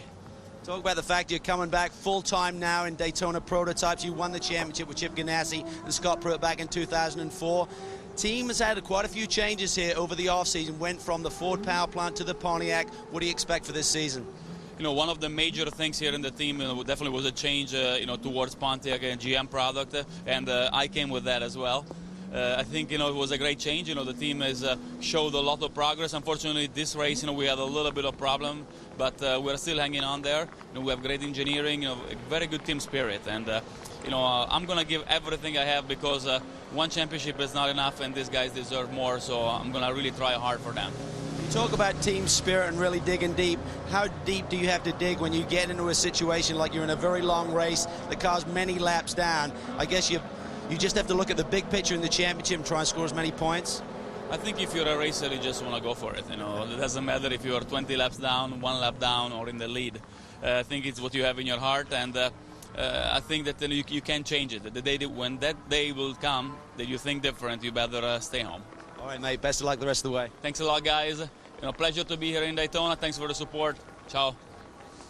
Ciao, Mad Max. Boy, it's amazing how the time goes by. Seems like only yesterday Max Pappas made his introduction to the fans here at Daytona, driving that Ferrari 333 SP at qualifying laps and quicker in the closing stages of the Rolex 24. I don't know why, but that drive he put in that road race at Texas that you and I covered a long time ago in that Ferrari, just through those Mickey Mouse chicanes, all those walls everywhere. And I mean, he just rocketed along that day. It was just extraordinary. Now here's Max, a mentor to a young driver, a father himself. He and his wife Tatiana now have a little boy. We have a whole new generation of young drivers out here like Colin Braun and Graham Rahal, Bobby Rahal's son, who is out here in this race, and the young Frizzell brothers, Bert and Brian, sons of Brad Frizzell. Yeah, and of course their dad, Brad, who I raced against many, many moons ago. Just such a keen supporter of those two boys of his, and always looking for money and looking for opportunities and really putting them on the road to what looks like being a pretty good career. And another young driver kind of close to my heart, my son Matt, getting his first taste of the Rolex 24 this weekend. Matt, you know, retirement fund, I usually refer to him as. Good luck. As you can imagine, when everybody starts throwing on rain tires, the boys from tire supplier Hoosier, now in the third and final year of their contract to supply tires to the entire Grand American Rolex Sports Car Series presented by Crown Royal Special Reserve, they really have to start busting tires to get the slicks off and the wets on. And then, of course, change back. Earlier in the weekend, Mike Johnson took a closer look at the sheer logistical effort it takes for Hoosier to supply a race like the Rolex 24. The unsung heroes of this place are right here at the Hoosier Tire Garage. I'm standing here with Mike Kramer, who's actually the project manager for Hoosier Tires. Now, you had to bring 84 people to do 2 shifts to go all through the night to run this. What else do you have to bring to staff up for something of this magnitude? Well, we bring 18 tractor trailer loads full of tires. That's about 7,000 dries and 5,000 wets, and all the equipment to get them mounted. After each pit stop, the teams will bring the U set back here, drop them off, and they'll run through the system, and we'll put out about 60 sets an hour, which is roughly about a pit stop every hour for each car. We hope to get them back within the hour so that as they rotate one set in, they can pick up one set on the way out. That's why one trip, and they can do both things. Well, these guys will probably never see anything but this tire shop and the inside of their hotel room for this entire weekend. They do a great job, and they bring a great product. And this weekend, an announcement was made that the Pirelli Company will come on board as the sole tire supplier for the 2008 to 2010 seasons. For Grand American, Hoosier will remain the tire supplier to the companion series, the Coney Challenge. We'll take a break and return. Boy, the fans are really getting their money's worth this weekend here at the Rolex 24. We'll be back.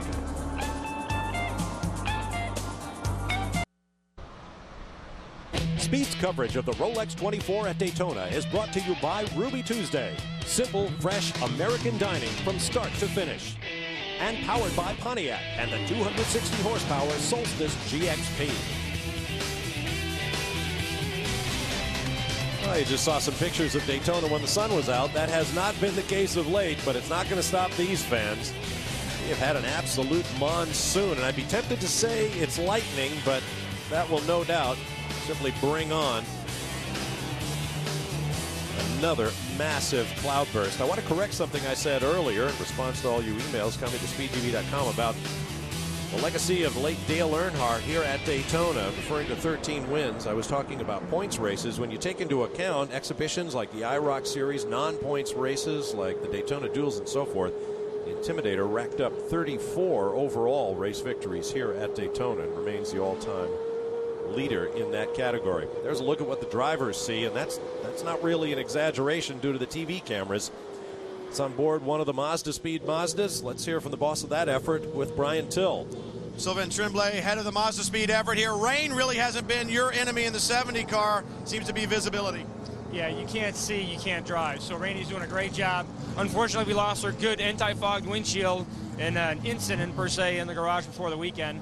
And now we're running with standard stuff. So we had to go to back good old club racing, dishwashing soap, and do what we can. I mean, the weather's been tough for everybody, but if you can't see, you can't drive. So that's what we're fighting right now. That's our biggest problem. So literally, the crew guys, soap on their hands, rubbing it on the inside of the windshield. That should take care of the fog, you hope? If not, they'll have clean hands. Maybe it's time to eat breakfast. All the crew guys down here are clean, Calvin. I'm here with Eddie Cheever. Eddie, it's certainly been a tough night for you guys. You had the lead here last year till late, and last night you're running up in the top three. Things looking good. What have been the problems you've had this year? On the Crown Royal car, we had some gearbox problems that we've never had. We're trying to figure out what that was. We had to stop twice to fix the stack. Then we had a few people bumping into us, got caught up in a few accidents, and just cascaded from there. And on the 51 car, we had a whole series of people running into us in the straightaway and whatnot. So I've had just about as much fun as I can have in 24 hours. I'm looking forward to wrap this thing up and go home and figure it out. But it's an amazing event, and it's been a gruel for the mechanics. It's been raining and cold and nasty and long race, a long race. Talk about the program with the Fab cars. Been pretty much an unloved chassis over the last couple of years, but you guys have kind of taken it under your wing. What is the future of that program? Well, when we tested it this winter, we saw there was a lot of potential in it. It's a car that Porsche spent a lot of time working on the chassis. I think one of its biggest downfalls is it was the first Fab car ever designed. It's evolved through that, but the bodywork has never been changed. And when the Riley came along, they were a little bit more modern. When the Crawford came along, it had another steps forwards, a few steps forward. So I believe it's a company, a brand with a lot of potential, and we're working hard on it, and we should have some new bodywork to put on it by Mexico. We're hoping to have it for here, but it's a very sound design. Now we got to turn it into a race winner. I understand at the test when you kind of laid the data over between the two chassis, the Fab car was actually pretty impressive through the infield, so it seems to have good mechanical grip. You feel when you get on top of the aero, it could be a competitive package again? Of our two cars, the Fab car was definitely quicker in the infield, where the aerodynamics played a much smaller part. But when you get it up at high speed, it wasn't very competitive at all. So I agree with you, as do the engineers, that we just need to focus on it and start working, start testing, start modifying. All right, mate, stay dry. You're going to have to. I can sit under the tent. I don't know what you're going to do. Thanks, mate. All right, thanks, Calvin. Saw a few shots there of my son Matt out there in the 42 Salins Porsche. I must say, David, I recall Ned Jarrett talking about his sons on the racetrack. It's a different feeling when you're watching your own flesh and blood out there. Yeah, it is. It looks so easy when you're doing it yourself and you don't ever feel any danger and everything looks fine. When you suddenly see how fast these cars really are going from the outside, it sort of brings the whole thing home to you. Well, I'm sure he's loving every minute of it, no matter how bad it was. Matt's still very early in his career, as you might imagine. Drove in the Star Mazda Championship last year, and his high moment came at Trois-Rivières. Let's recall. Matt Varsha is about to win his first Star Mazda Championship race presented by Goodyear. There it is, the checkered flag waits, and Matt Varsha has won at Trois-Rivières. I could tell you he was one very happy camper after Well, that. of course, he might well be, because that Trois-Rivières is not an easy track. It's very difficult. It's a temporary track going through the streets of Trois-Rivières. You and I used to go there a lot. It's a very enjoyable place to go to, but not an easy racetrack going through that tunnel. And he just drove away from the start there. That, obviously, as you can see, it finished under caution. Maybe someday he'll have an opportunity to drive one of these. And I'd like to thank the Nonamaker family with Team Salin and Matt's co-drivers, Mike Ariema, John Mays, David Kemmer, and Chris Wilcox, for making his experience here at Daytona as much fun as it's been, and that is a lot. Now, these guys are just coming off caution. The safety car lights are off. It's about to pull in. They're just about going down the back straight now. There's Darren Manning in the 11 car, who's second. But he has another one of the he has a bit of traffic between himself and the 2 lead cars. Let's check the running order and listen to this leaderboard. You'll only hear one of these at the Rolex 24. A1GP driver from Mexico, Salvador Duran, in the 01 car will lead away from open-wheeled veteran Darren Manning. Dan Weldon, former IRL champion and Indy 500 winner, is in 3rd place.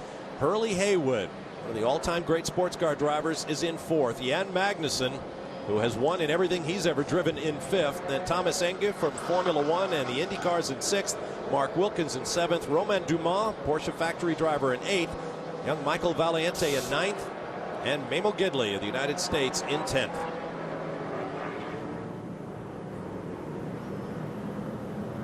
Hopefully the rain is done. We will come back off our 11th full course caution flag. Now right behind race leader Salvador Duran is his teammate Dan Weldon. Who could be a spoiler to Darren Manning. This team have already been complaining about being held up by the second Ganassi car. They came in to do a strategic pit stop and change tyres, but of course all that's gone by the wayside now after this long caution because of the rain. Green flag is out. We are back underway at the Rolex. 3rd place on track, but not on the leaderboard, is Colin Braun in the 75 Krone Racing. Oh, and he's going to lose some positions down there in turn 1. That's the 99, our pole sitting Gainsco Bob Stallings racing car that hit trouble right from the very beginning of this race. They've spent a lot of time in the garage in the pit lane. Former Champ Car titleist Jimmy Vasser now at the controls. They are 40th in the overall running. Very, very slippery on the infield. The water's still pretty deep. These rain tires are going to have their work cut out. Obviously, these tires pump the water at a prodigious rate, turning into spray, which ultimately blows away. So the track dries out pretty quick as soon as it stops raining. But I think it's still drizzling just a little bit. So it's going to be very, very tricky for 4 or 5 laps here at very least. All DPs up front under the new restart program here at Grand American Rolex Sports Car Racing. The GT field follows, and that allows the competitors in each class to run close together and not get mixed up with the faster prototypes. Mixed up and separated. Salvador Duran really legging it down the road there. This is around the banking where, of course, the rain is at its least because it runs off there so much. Hey, David, you were talking about the track conditions and drying. Remember, here at Daytona International Speedway, yeah, the banking will dry first because obviously the water runs downhill. The infield will dry next. But there are weepers around this racetrack, and one of the worst places is down in turn 1 where you drop off the banking into turn 1. It caught Oswaldo Negre out in qualifying the other day, and that was a day when it had been dry for at least 2 days since we had rain. So even though the sun will come out later and things will dry up, there's still going to be places around this racetrack that are, well, almost booby trap. And of course, right in front of you, the pit lane itself is full of puddles. So when these guys come in, those puddles won't go away because nothing's going through them to dry them out. And when they hit the pit lane, it's tricky. On the way into the pit lane, the road gets very flat as you come off NASCAR floor 4 into the pit lane. A lot of water there, and a lot of water down at turn 1, as you said there, Brian. And it'll stay there for a long time. Kind of interesting that the Rooster Tails, despite all the water that we've had on the racetrack, the Rooster Tail's not as tall as we're used to seeing with open wheel cars such as Formula One racing in the rain. Of course, is due to the fact that bodywork surrounds the wheels. It tends to keep that mist down, and I'm sure the drivers appreciate that. It keeps the mist down, but unfortunately it keeps the water on the track, so the mist, instead of blowing up into the air and just blowing away, gets trapped under the fenders and just dropped back onto the track. Saw Jeff Gordon looking on, watching Jan Magnussen do his thing. Currently in 4th. And moving up. It's probably a bit of a new experience for this young man, Salvador Duran of Mexico. On board the number 70 in the GT class. Randy Popes, 3rd in class, 15th in the overall. Despite again, you can see that windscreen's pretty misted up in spite of what they were doing with the soap. Here, just how delicate he's having to be with the throttle. And right here, the road is very flat, and this puddles up big time around there. See the glare of the cars following him in the rearview mirror. Brian Till talked about how the rain is a great equalizer. You see, even the more powerful prototypes aren't able to leave the GT cars. Randy Post, of course, is a pretty good shoe. He's a very, very good shoe. Underrated, one of those guys that just missed out on maybe some bigger and better opportunities, but has turned into be an absolutely A1 GT driver. A long list of championships on his resume. There's a look at the radar, and I'd say that looks pretty good. Perhaps the rain is done. Of course, I'm touching wood as I say that. Long way to go here at Daytona. We'll be back as we approach the top of the hour here on the East Coast. We'll be back with more live on Speed. Welcome back to Daytona. The clouds begin to break, just over 5.5 hours to go. And one guy who tried to get some rest last night was a star from IRL, Helio Castroneves. Helio, you were so hyped up yesterday when you jumped out of the car. You said you'll never be able to sleep. Were you able to last night? A little bit, no question. It was a little hard, especially when you leave the car. The adrenaline is still running, you know, but I want to make sure that I take the rest, because it's not going to help you here watching the race. You need to focus, make sure that you rest for your next stint. So it's amazing. I mean, it's so many things going on. I mean, now rain, now it's just incredible. Right now we're surviving, which is good. So hopefully we finish this 24. Certainly a busy off-season for you, not only on the race in front. You've got a lot of sports car racing in front of you this year. But talk about your personal life. You had some great things happen there too.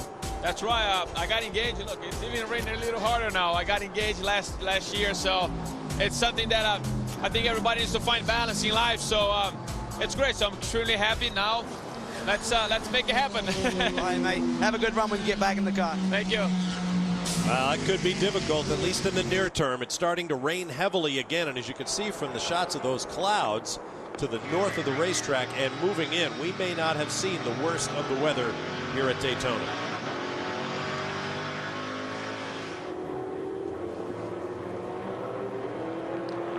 You see those clouds overhead. Yeah, it's looking very, very dark down towards NASCAR 4. I mean, incredibly dark. But hopefully from that radar we saw on the weather map a few moments ago that this could be the last batch of rain. But it's, I mean, really clouding up, coming over from behind the grandstand and sweeping over the track now. Cloud just about down to the ground. Well, rain has always been a part of the Rolex 24, but never more so than 1983. One of the most amazing races and pit lane incidents that I can recall, certainly in the broadcasting history of this race. Here's Lee Diffie with a moment in time, 1983. A feud between Bob Wallach and A.J. Foyt highlighted Porsche's 11th overall Rolex 24 victory in 1983. At one time in the race, their 935 Turbo was 15 laps down, but shortly after Wallach reclaimed the lead, the Frenchman was replaced by A.J. Foyt. How do you feel about a complete stranger to you getting in that car in this rain? Well, I'm upset about it because he doesn't know the car, he doesn't know the rain, he doesn't know anything. Now we are one lap leading, and Mr. A.J. Foyt is driving for the PR. I'm upset about it. Foyt, who hadn't been in a sports car since winning Le Mans some 15 years earlier, silenced his critics by setting the fastest lap of the race in the rain en route to victory. All was good afterwards amongst Wallach and Foyt as they celebrated in victory lane with the team's other co-drivers, Preston Henn and Claude Ballerina. 2 years later, Foyt and Wallach, along with Al Unser Sr., teamed up for another win here at the Rolex 24, in addition to winning the 1985 12 Hours of Sebring as well.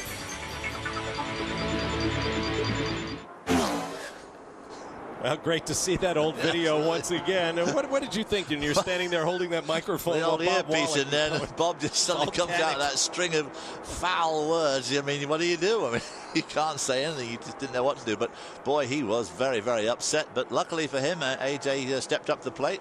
And, of course, they won the race. And Preston Henn again in that 935.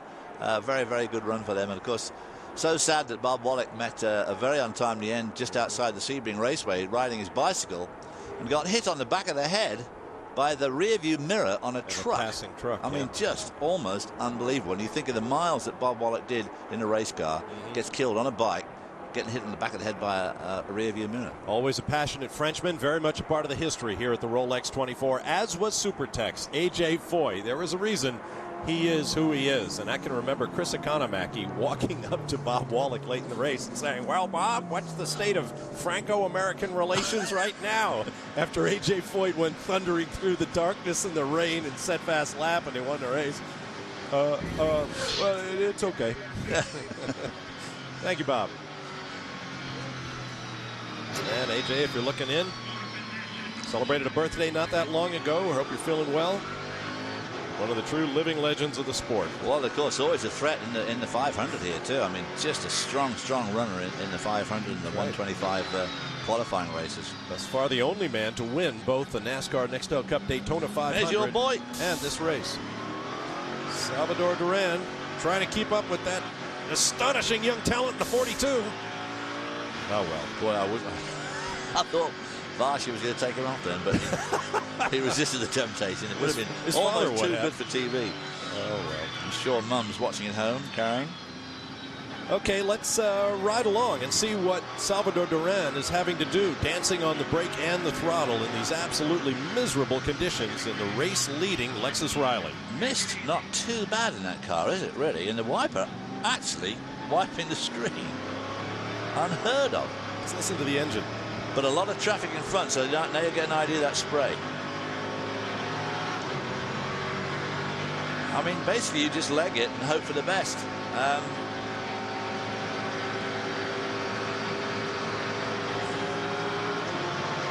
The pull to the outside, and of course, the guy in front has got eyes like, you know, stuck out on piano stalks because he's looking out the windscreen. He's not bothering with the rear view mirror much at this time. Although the Oops. Full course caution once again, and a safety car, the 12th in this year's Rolex 24. It's amazing. We started and went 200 laps without a full course caution on record pace. The chance to go over 2,800 miles in total distance, all things being equal, which of course they never are. No, it was so strong there. I mean, it just went on and on and on. Oh, that may be part of the reason. Look at that debris out there in the entrance to the the chicane. Yeah, 2 or 3 of them blown down there. Some of those signs marking the chicane have been blown out on the racetrack. There's Tony Stewart, man in black, getting ready to climb into the number 20. And that's Max Crawford's daughter there, talking to him, who is the sort of chef d'équipe. She runs the team. She is an aerodynamicist. Married to Andy Wallace. Married to Andy Wallace, and Andy Wallace says to his father-in-law, Max Crawford, said, my marriage is not working out too well. And he said, oh, why is that, mate? And he says, well, your daughter can't and won't cook. And Max says, well, she's a great aerodynamicist, though. Yeah. What else could a guy want? What else could he want? Yeah. There's part of the problem. It's out by Lake Lloyd. Seeing that spray from inside the leader's car there, it took me back to Spa, 1,000 kilometers in 1968. And 8-mile track, of course, through the Ardennes forest, no guardrail, just trees and ditches. And following somebody, I was following Jochen Neerpasch in the rain. I couldn't see it at all, and I'd followed him for a lap, and I thought, I got to get by this guy. He was in a 908. And coming down to the main straight, you go through a turn called Burnville, which is a long right-hander.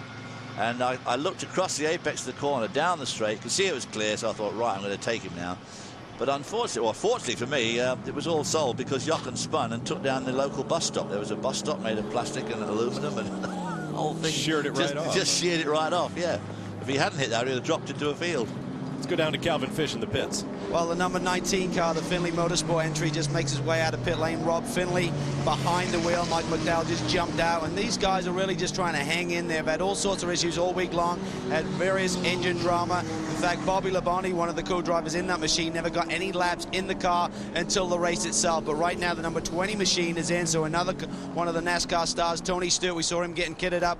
He's going to be getting back behind the wheel. And it's really a testimony to these guys that when you're many laps down, that they just keep battling on and getting behind the wheel. You know, Tony Stewart will give 100%. This guy's just amazing. He never even got in the car until Thursday afternoon, and didn't come to the test, didn't really get any laps. And I tell you, I was watching the timing screens. Within 6 laps, First time in the car this winter, he was up to speed and actually running laps a few tenths quicker than Andy Wallace had driven just before him. I'm not saying he's running quicker than Andy. Andy may not have optimized his lap time there, but certainly was immediately on the pace. So this team just has so much confidence in Tony when he gets behind the wheel, and we've seen him before when we saw him in the wet for the first time a few years ago. It took him about 3 to 4 laps. A few guys just took off, and the next thing you knew, he's right on the leader's tail. So Tony Stewart just knows how to drive the wheels of a race car. He had an unbeaten record going here this year with all of his sprint car stuff, but certainly victory is out of the question today. And talk about there you see the doormat there, which he Yeah. put down to wipe his feet on. Very, very easy to get into a car in rain like this. Your feet are wet, and of course slip off the pedals with disastrous consequences. So I'm surprised they didn't have a mechanic there wiping his feet with a rag, which is what they usually do. Tell you what, old Smoke looked fairly trim getting into that car. There's been much talk about his new fitness program, and I'd say the results are showing. So Tony Stewart heads on track. We'll take a break and return. When I ran the Rolex 24 and I needed a break, I had to go back to my hotel room, maybe take a shower, lay down for a little while. But when you win the Indy 500, you stay in your own motor coach. Hey, Buddy Rice. What's going on? You mind if we come in? Oh, come on in. You got a pretty nice pad here. Yeah, thanks. It's a good place to come and relax at this busy track. So many days on the road, you got to have your own motor coach to hang out in. It makes life a lot easier. Definitely, you spend so much time on the road and running all these different series. This is definitely a big plus. Well, give us a little tour. Yeah, no problem. You can see Chris from Sparkles there hanging out. Matt, my manager. These guys are all eating the finger foods that are sitting out, and got the big screen.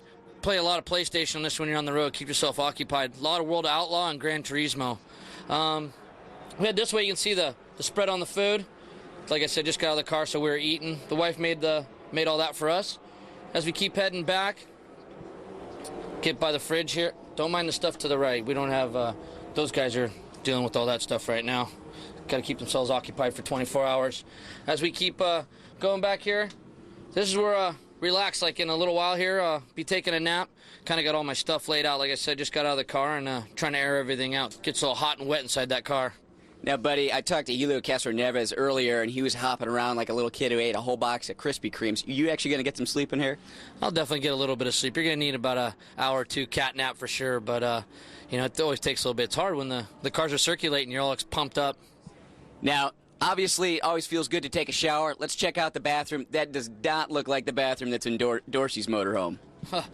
Well, I'm lucky enough to, right now have a good shower in there. Washer and dryer, dry all of our, driving gear off. But it's great to have a little piece of home with you on the road. It makes everything a little bit easier. Not that what we do is that big of a deal, but it just makes it a little bit nicer. Well, I know you're busy. We appreciate coming by. You mind if we hang out, have a couple chips? No, like I said, man, I just got out of the car. You guys need to beat it so I can get a nap and get ready for my 1:30 stint. Good luck, man. Thanks. Well, thanks very much to Indy 500 champion Buddy Rice for showing us around. I'm sure the motorhomes were just like that back in about 1966 or so, David Hobbs. Oh, my God. I mean, you can't believe it. I mean, one uniform for the whole race. Now on board the 58 Red Bull car, let's have a look at the dashboard. There's an important safety feature involving Grand Am Rolex sports car racing we'd like to talk about. As you see Buddy at the controls on the dashboard, notice that yellow light flashing.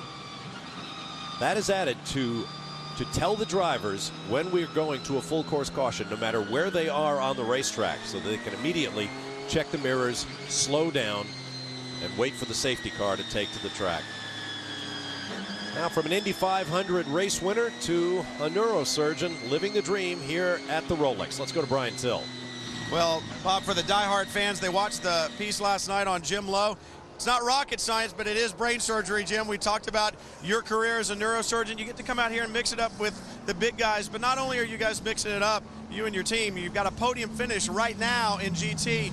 How does that feel based upon your expectations coming in here? Well, all along we said we're coming down here because we wanted to be serious about this, and we wanted to be where we are now. We wanted to be in that top spots.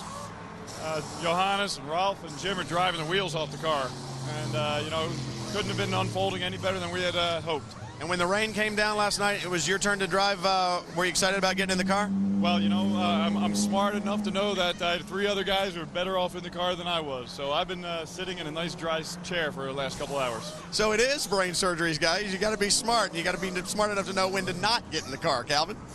Well, one young driver who was smart enough to get out of the car when he had a problem was Mark Wilkins. Mark, a lot of firsts for you here. Run a 24-hour race in a Daytona prototype. Talk about the fact you'd never experienced a car without traction control in the wet here.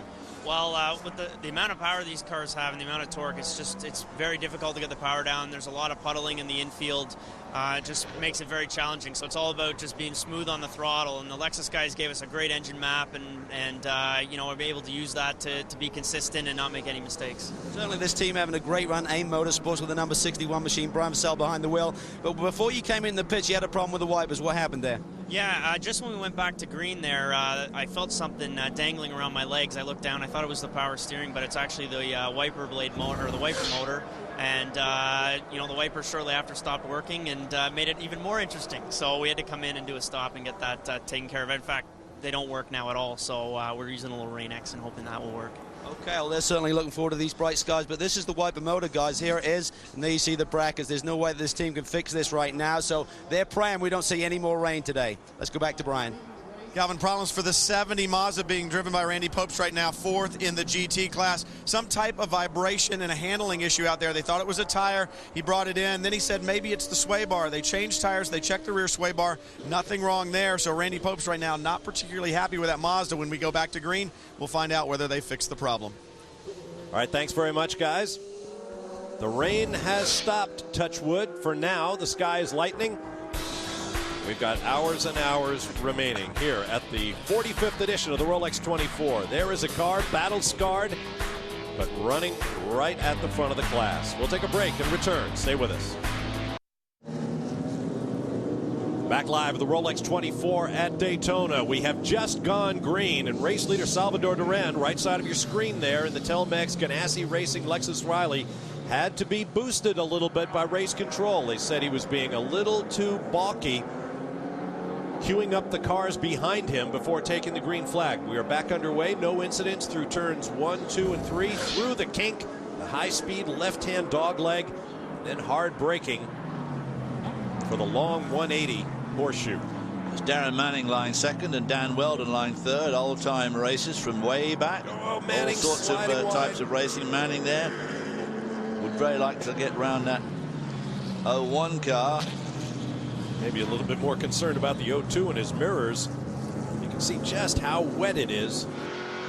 A huge puddle at the end of the backstretch in the chicane. Let's watch as the field. Yeah, now you come up onto the banking here. As you can see, obviously the water's all running away from there, which is just great. But when we go on board, coming down into the chicane, you'll see some horrendous puddles, and especially on the exit of the chicane, because it's very, very flat as you come off this track. The track here has got a little bit of slope to it. You get down the chicane area, none at all. A lot of water standing here. You watch this lot coming up on just on the left here. Here it comes. Very deep. Splash. Yeah, absolutely. Look at this lot here. Oh, with that wall just outside as the drivers are getting on the gas. Let's see if they all make it through. The old engine skipping a beat as it goes over that lot, I tell you. Wheels spinning, scrabbling for grip.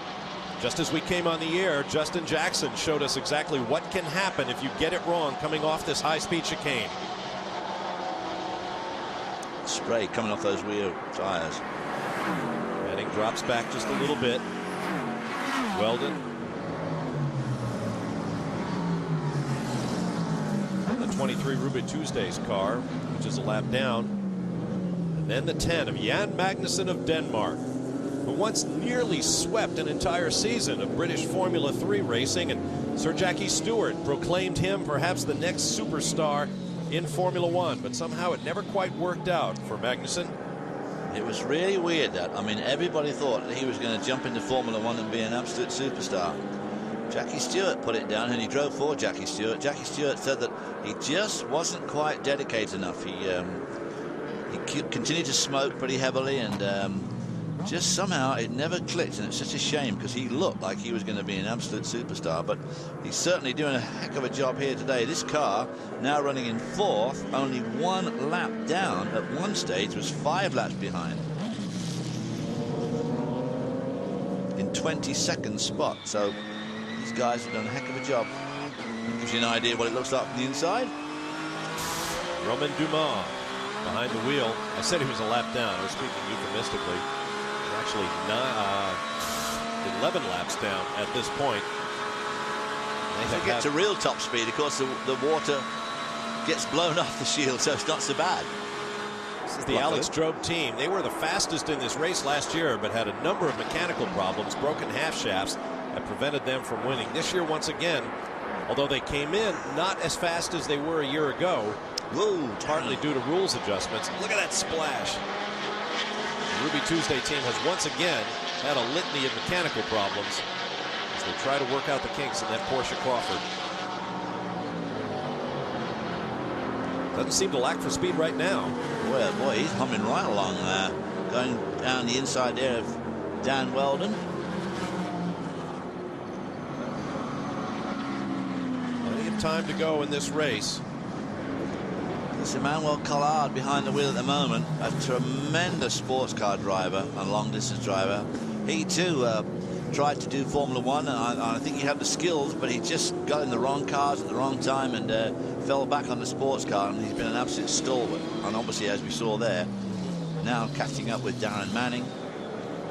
Over 4.5 hours to go in this race. That is longer than the standard sprint race format of about 2 hours 45 minutes in the Grand Am Rolex Sports Car Series. So imagine that. You've come this far, been through what you've been through, and you still have longer than your standard weekend race distance to go.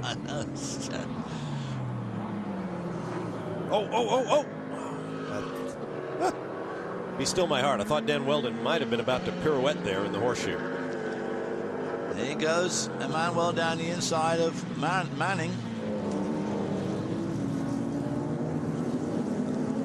Unfortunately, turning in some really good laps, but just way too far out of contention. While this action continues, let's hear from the youngest driver in this year's race, standing by with Brian Till. Bob, you know, the theme of this event really has been the champions that are here, 77 of them, but what about the future champions? You just mentioned it. Austin Harris, just 16 years old, turned 16 back in December. For a guy like you, a young driver, to participate in an event like this at such a young age, what does that mean?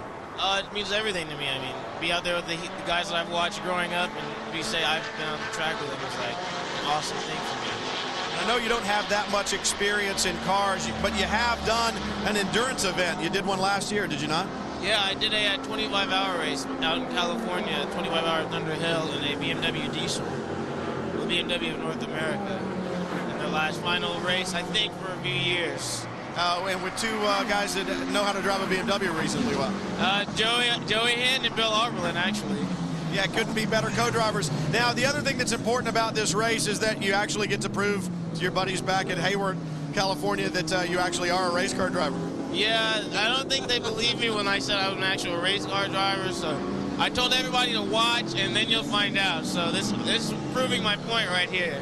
Hard to believe that drivers at this age are competing in these events. But remember, TRG did Team 16 and really launched the careers of drivers like Colin Brown in sports car racing and Brad Coleman moving on to stock cars, Bob. That's right. And Ace Cario, who will be in the Champ Car Atlantic Series this year. Good luck to Austin Harris. He obviously has the skills.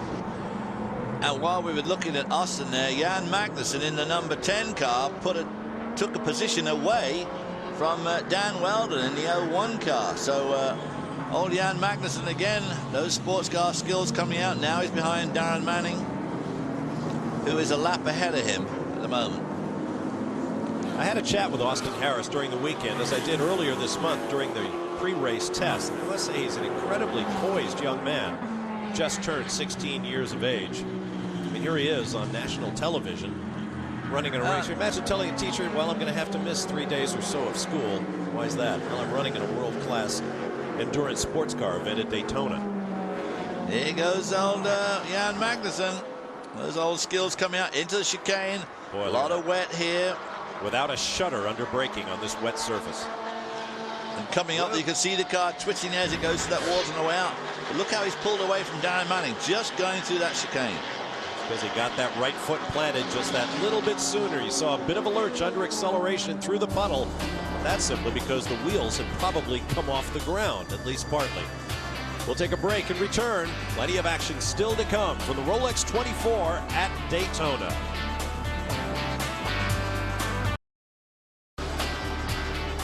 We continue Speed's live coverage, the countdown to the checkered flag here at the Rolex 24 at Daytona. Good morning, everyone.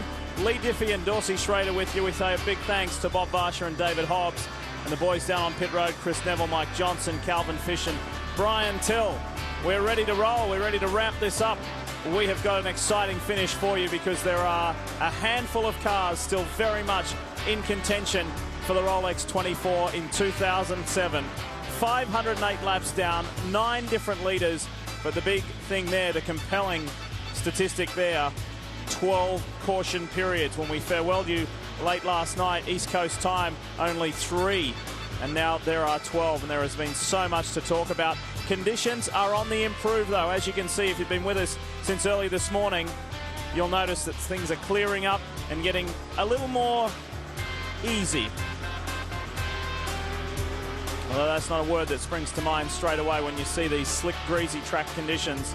And of course, the very interesting mix of regular road racers, open wheel stars and NASCAR Nextel Cup champions. How are they placed? Well, Jeff Gordon, Bobby Labonte are doing the best so far. It was a really tough day for Tony Stewart and the entire 20 team. And Jimmy Johnson just outside the top 10 at the moment.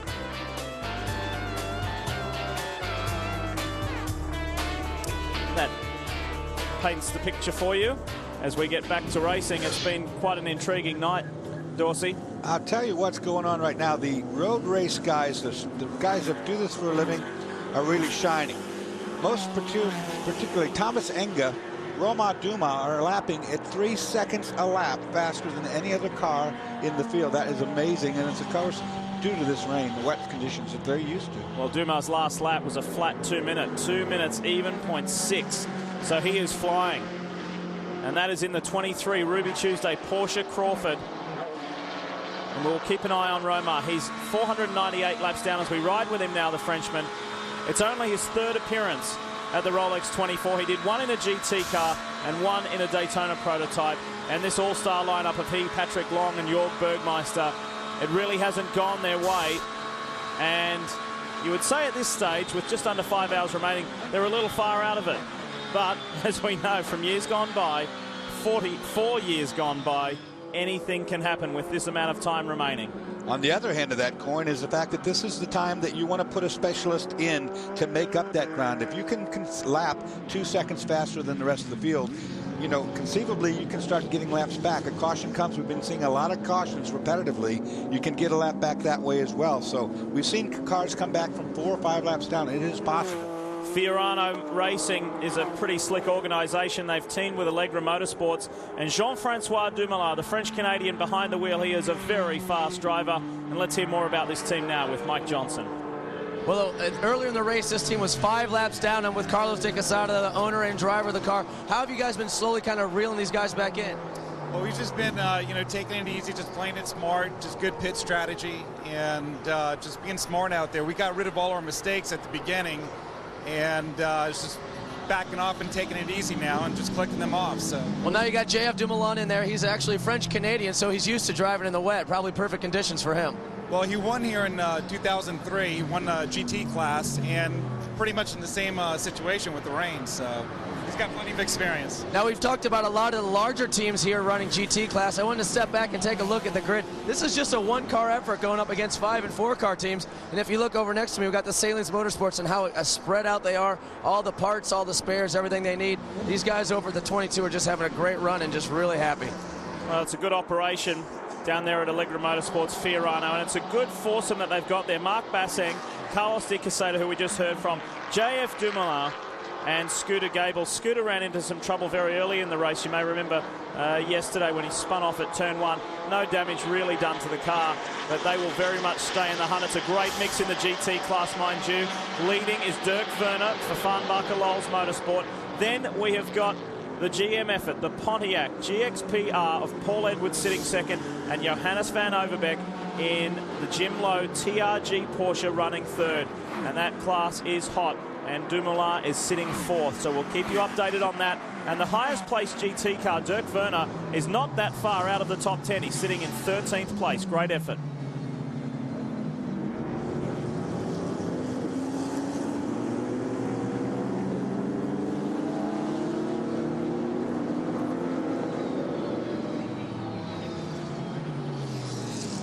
Salvador Duran, Darren Manning on screen. Track drying pretty much now. You see a pretty distinctive dry line starting to form around the outside. As long as we don't get any more showers, it won't take long now before that dry line will mandate tire changes. After Manning lost his IndyCar Series ride, he was kind of left a little out in the cold, and he wasn't quite sure what his future held. He was forced into broadcasting, and back in Europe, I caught up with him at the British Grand Prix last year. And he said, look, I'm trying as hard as I can to make something happen. And it's one of those situations, Dawes, as you well know, in motor racing, when you're looking for a drive as hard as you can, sometimes they don't come. When you relax a bit, well, suddenly the phone starts ringing. And that's how it happened for Darren Manning. He's with Foyt in the IndyCar Series this year. And to be back in sports cars, he's really excited. And it has so much to do about when you're released. If you're released in the middle of a season, there are no rides to have. They're all taken. And you have to just, you have to go to a plan B. As he said, he went to broadcasting and then hold out and wait out for our next season to come around. Jan Magnussen starting to work on Dan Weldon. There is nothing between these guys. They're just one lap back from the lead cars. 510 laps, place 5:11. And that's the distance between third and fourth. Manning on your left. Here in the target, Chip Ganassi with Felix Sabates, Lexus Riley. And then it's right of screen there in the SunTrust Riley is Jan Magnussen. Chris. Lee down here with AJ Foyt, the fourth. AJ, this is your first run at the Rolex, also Vision's first run. How do you guys feel about what you're doing right now? We've had our problems early and a few problems along the way, but I think everybody's doing fine. Pretty much our whole team is rookies, so we're having a good time, and the rain's definitely changed a lot of things up for us, so I'll be hopping in here in a little bit and see how it goes. Most of your experience in Formula cars, how are you liking the sports car thing? It's been really fun. It's been a great experience, and I look forward to doing more of it. Well, we definitely like to see him back here. His grandfather won with Bob Wallach quite a few years ago. I think we documented that earlier. And the 00 Vision car is 23rd in our order. Ed Carpenter behind the wheel at the moment. Let's join this battle, though, because Thomas Enger is really starting to hustle this Samax car. And he's right here with Jan Magnussen now. And Jan Magnussen is not someone that normally in the rain is going to be that easy to run down, is he? And quite a good driver in the rain in his own right. But Thomas Enger turning lap times, like I said before, in about a 1 second now faster than most of the field is able to accomplish. Look at Thomas. Enger's trying to force the issue on the inside. Magnussen gets a little squirrely. This is not for position, as Enger is down on 510 laps. Magnussen is 5:11. That's why Jan has given him the easy passage through on the inside. Enger has a storied past. He was the first driver, the first Czech driver to ever make it to Formula One. And he has driven just about everything since. He's currently driving in A1 Grand Prix. He's raced in the ALMS, the Le Mans Endurance Series, and he's had success at the Le Mans 24-hour as well. Great driver, very talented and very fast. Will he be able to get another lap back? If he keeps this pace going, he will, and that will put yet another Samax Pontiac Riley into contention for this great race. You know, a savvy driver in road racing, as these drying conditions present themselves, a smart driver can start making changes in the car to make the car better. He'll start stiffening the sway bars because he's starting to get more grip. He'll start putting more front brake in the car because he would have taken some front brake out because the braking forces aren't as great when the conditions are slippery. So as you tune the car, as you feel that you can get more and more grip, you tune the car, you go faster and faster. In the 59 at the moment, it is the legend, Hurley Haywood. 5th overall. But if that Samax Pontiac Riley with Thomas Enger behind the wheel continues to lap at the speed it is, it may not be too much further before Hurley's fifth spot is under siege, because Enger is flying. Jan Magnussen has made some tremendous progress as well. And for the dramas that the SunTrust Wayne Taylor racing car has experienced throughout this race thus far, that is a mighty effort for this car to be where it is right now. Well, this race is full of champions, including our current Daytona prototype champion, Jörg Bergmeister. Jörg, right now you guys had some problems in the beginning of the race, changed out that alternator, but you got one of the fastest cars on the track right now. Is there still enough time to get back in the lead? No, I don't think so, except the other guys got some problems, which it doesn't look like right now. But the car's actually pretty good in the rain right now. And I think we found a pretty good compromise for dry and rain. I'm really happy with it. Now, last year you drove a Riley chassis to the championship, drove on the left side of the car. Now you're on the right side of the car in the Crawford. Any major differences between the two? Yeah, there's more car on the left side, so you actually have to be careful. It took a while to get used to that, but now I'm into it and it's not a problem anymore. Now, this is also everyone's first experiences really in the rain without the traction control. How has that been? And are the star drivers, maybe even the road course specialists, really starting to shine right now? I mean, that might be an advantage for the Porsche engine. We have less torque than the V8, so the drivability is really good, and I mean, it's good in the rain. All right, well, these guys are still fighting very hard to come back to the lead, and Jörg, they were doing doubles throughout the night, but now with the rain and the changing conditions, they're all going to singles through the rest of the race. Yeah, they've done a good job, haven't they? Jörg Bergmeister, one of the best sports car drivers in the world at the moment, and yet another full season coming up for him with the Rolex Sports Car Series and American Le Mans Series. Romar Dumas continues to punch out great lap times. He's 8th overall, but the Mexican Salvador Duran is our race leader. He's doing it for Chip Ganassi Racing with Felix Sabates, and he's doing a good job, but Manning continues to hunt him down. Reminding you the Supercross lights on speed tonight at 6 p.m. Eastern. The AMA Supercross lights tear up sunny California. Don't miss any of the high-flying excitement as the dirt is sprayed and the sweat is shed. The AMA Supercross lights from Anaheim tonight, 6 Eastern. Let's bring you up to date with where your stars are in the Rolex 24. 4th in Daytona Prototypes, 4th overall for Jeff Gordon. It's been a tough day, to say the least, for Tony Stewart, Andy Wallace, and Butch Leitzinger. Bobby Labonte still running in the top 10. That's a good effort. And in the Finlay car, in the Ford Crawford, and Jimmy Johnson, just a couple of positions behind where Bobby is placed right now. So that's where your NASCAR Nextel Cup champions are. How about our Champ Car Series champions? Been a tough day. It was a tough start, even though there was celebration for the 99 Gainsco Bob Stallings Racing. Pontiac Riley for Jimmy Vasser, not much joy at all after there was an early crash. Montoya, of course, is the leader with Pruitt and Duran. And for Paul Tracy, Mike Shank, well, the entire Mike Shank Racing team just were dealt a savage blow. Now, how about our IndyCar stars? Scott Sharp, after enjoying some fabulous form at the front of this field, was just caught up in an awkward incident. We'll show you more about that later. We know what Stewart's doing. Dixon is well placed, along with his co-driver Dan Weldon and Sam Hornish Jr. Well, I detailed the dramas from Mike Shank Racing earlier. Let's get down to the pits. Here's Mike. Yeah, your GT race leader has just come into the pits, car 85. We've got a driver change going on. Dirk Muller's getting out and Jörg is getting in. Now all the teams are starting to go from the slick, or from the rain tires now, putting on the slicks. This car currently has a 51-second lead over the 07 Pontiac GPX XP R. So what they're hoping is, since this is a stop under green, they're going to try to make the stop really quick. If they can get everything done in time, they should be able to get back out and still maintain the lead. And of course, all these other cars are starting to dive down in the pits for slick tires. So everything looks pretty good on the stop right now. A little time on the driver change. They're just kind of waiting for the fuel. The fuel's going to be a little shorter than usual because they didn't do a full run. So they're off to go, and over to Chris.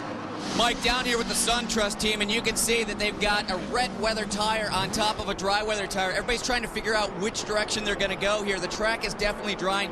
With the wet weather tire, you can see the grooves and the shaping of the tire to really pump that water out. Down here in the slick tire, definitely getting more rubber on the road, but the track is drying. Everybody's trying to roll the dice here. How aggressive are we going to be with this call? How soon are we going to pull our driver in and try and make up a little extra time? so many questions up and down pit road, Dorsey, and it's just a matter of when do you roll the dice. And that really is determined by what the driver's telling the crew chief and what the crew chief is seeing on his clock. Is the car slowing up? And watch these new cars that have gone out on slicks. How much quicker are they? And if they're that much quicker, you make that decision. Come in now. Paul Edwards, great young American driver in this new Banner Racing Pontiac. And many of you may say, well, what are the differences besides the overall look from the previous GTO R? Talking with Leighton Reese the other day, it's about the wheelbase is about 2.5 inches longer. It's a very big car, Lee. In fact, it's a 113-inch wheelbase, which is huge. And of course, the overall size of the body dictates what the aero's like. But the biggest thing is that wheelbase itself. It's such a long way from the front axle to the rear that it takes a little bit longer for the transfer to happen when you get on the brake, when you get on the throttle. And I'm talking about the weight of the car or the roll of the car. It takes a longer period of time to accomplish that. It's an engineering problem they're dealing with. Pontiac are very proud to be in sports car racing. They pride themselves on their sports car image, and this is helping to lead the way. They're excited about their involvement in Daytona prototypes. Let's get down to Chris. Lee, Darren Manning bringing the Target Telmex machine to pit lane, currently running third, just 1 lap down. Rookie Memo Rojas getting behind the wheel. Now, this team is a lap down. They experienced some problems last night. Rojas did take the car off, that they had to fix a couple things. The team also fixing some body work on the back. You know, we're late in this race, so things are starting to fall off the car. So they're removing some of the easy body work pieces that help with some downforce on the rear of the car, but they just decided to get them off rather than having them hang there. Team doing nothing other than Rojas and fuel, so he's sticking with the wet weather tires. No major changes down here. So Dan Weldon out, Memo Rojas in, and that is an excited young man in there. We got to know him on speed through the Barbadodge Pro Series back in 2002, 2003. He went off to Europe to do some World Series by Renault and some World Series Nissan racing. Didn't quite work out the way he'd hoped, and he thought his career was done. He spent the last 18 months, 2 years back home in Mexico just wondering which direction he'd go. The phone rang and said, hey, we're running a test for Chip Ganassi Racing with Felix Sabates. Would you like to join us? He said, yeah. And from all reports, he blew everyone away. And they said, let's sign him up and let's put him alongside Scott Pruitt for 2007. Well done, Memo. But unless it rains again, I think their tire choice was the wrong one, because this track is drying, and to go out on wet tires, he might have to come back in very shortly. Tafelkart on pit road. They're putting slicks on this one. I really believe myself that is the right call at this point. I don't think we have rain impending right now. It looks like it's pretty dry. It's a foursome of Dieter Quester, Lars-Erik Nielsen, Brent Martini, a former Rolex Series Co-GT champion, and Philip Peter. Back to it now, to our race leader. Where will this guy end up in his racing career? So much praise has been heaped upon him. He's allegedly off to Europe to do some more racing in addition to his A1 Grand Prix duties. And we get into the regular North American, Northern Hemisphere racing season. So we'll wait and see whether it is some World Series by Renault later this year. Telmex has a stable of drivers, and they would like to penetrate that European market. So that may just be Salvador Duran's duty for 2007. However, Darren Manning, who's running second right there, you see him in the 11 Sitco, is much quicker. He's 3 seconds, as a matter of fact, a lap quicker than what Salvador is running right now. Well, look, don't forget, he's an Englishman. He is used to driving on road courses. He is used to driving in the rain. Have to keep a look at the times on these cars that have just come in and put the slick tires, the dry tires on. I suspect they're going to be lapping a lot quicker shortly. Once those tires get temperature in them, I think the grip level on those is going to take them to a much faster lap time. Darren came up through the junior Formula E and then spent some time in Japan with Formula Nippon and was working out which direction to go. Got his big break back in 2002 in the Champ Car World Series at the one and only Champ Car race at Rockingham Motor Speedway. And just put in a phenomenal performance, and that's what opened up his open wheel career here in North America. As we slide back to the famous 59, the Brumos Porsche, with Hurley Hayward still behind the wheel, now in fourth, courtesy of that pit stop from the target car. The 0-2. This car's only 1 lap down. It's definitely in the contention. I mean, it would be great to see Hurley able to win another one of these 24-hour Rolexes. Look, we never like to discount anyone, but if you were to draw a line across the timing and scoring screen that we have in front of us, you would say the top 6 are still very much in the mix. Brian Frizzell in the AIM Autosport Lexus Riley is down in 7th, and he's at 510 laps against 520 for our race leader Salvador Duran. But you've got Duran and Manning all on the same lap. Then you've got Magnus and Hayward on the same lap. Rojas, Enger are next in it. So you've got 6 cars very much in contention for victory in this year's Rolex 24, which is outstanding.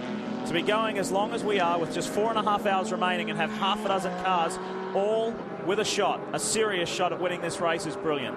I think Salvador Duran was listening to us on the radio about Darren Manning catching him up because he just turned an equal 3-second lap, quicker lap time. And of course, a lot of that could be traffic as well.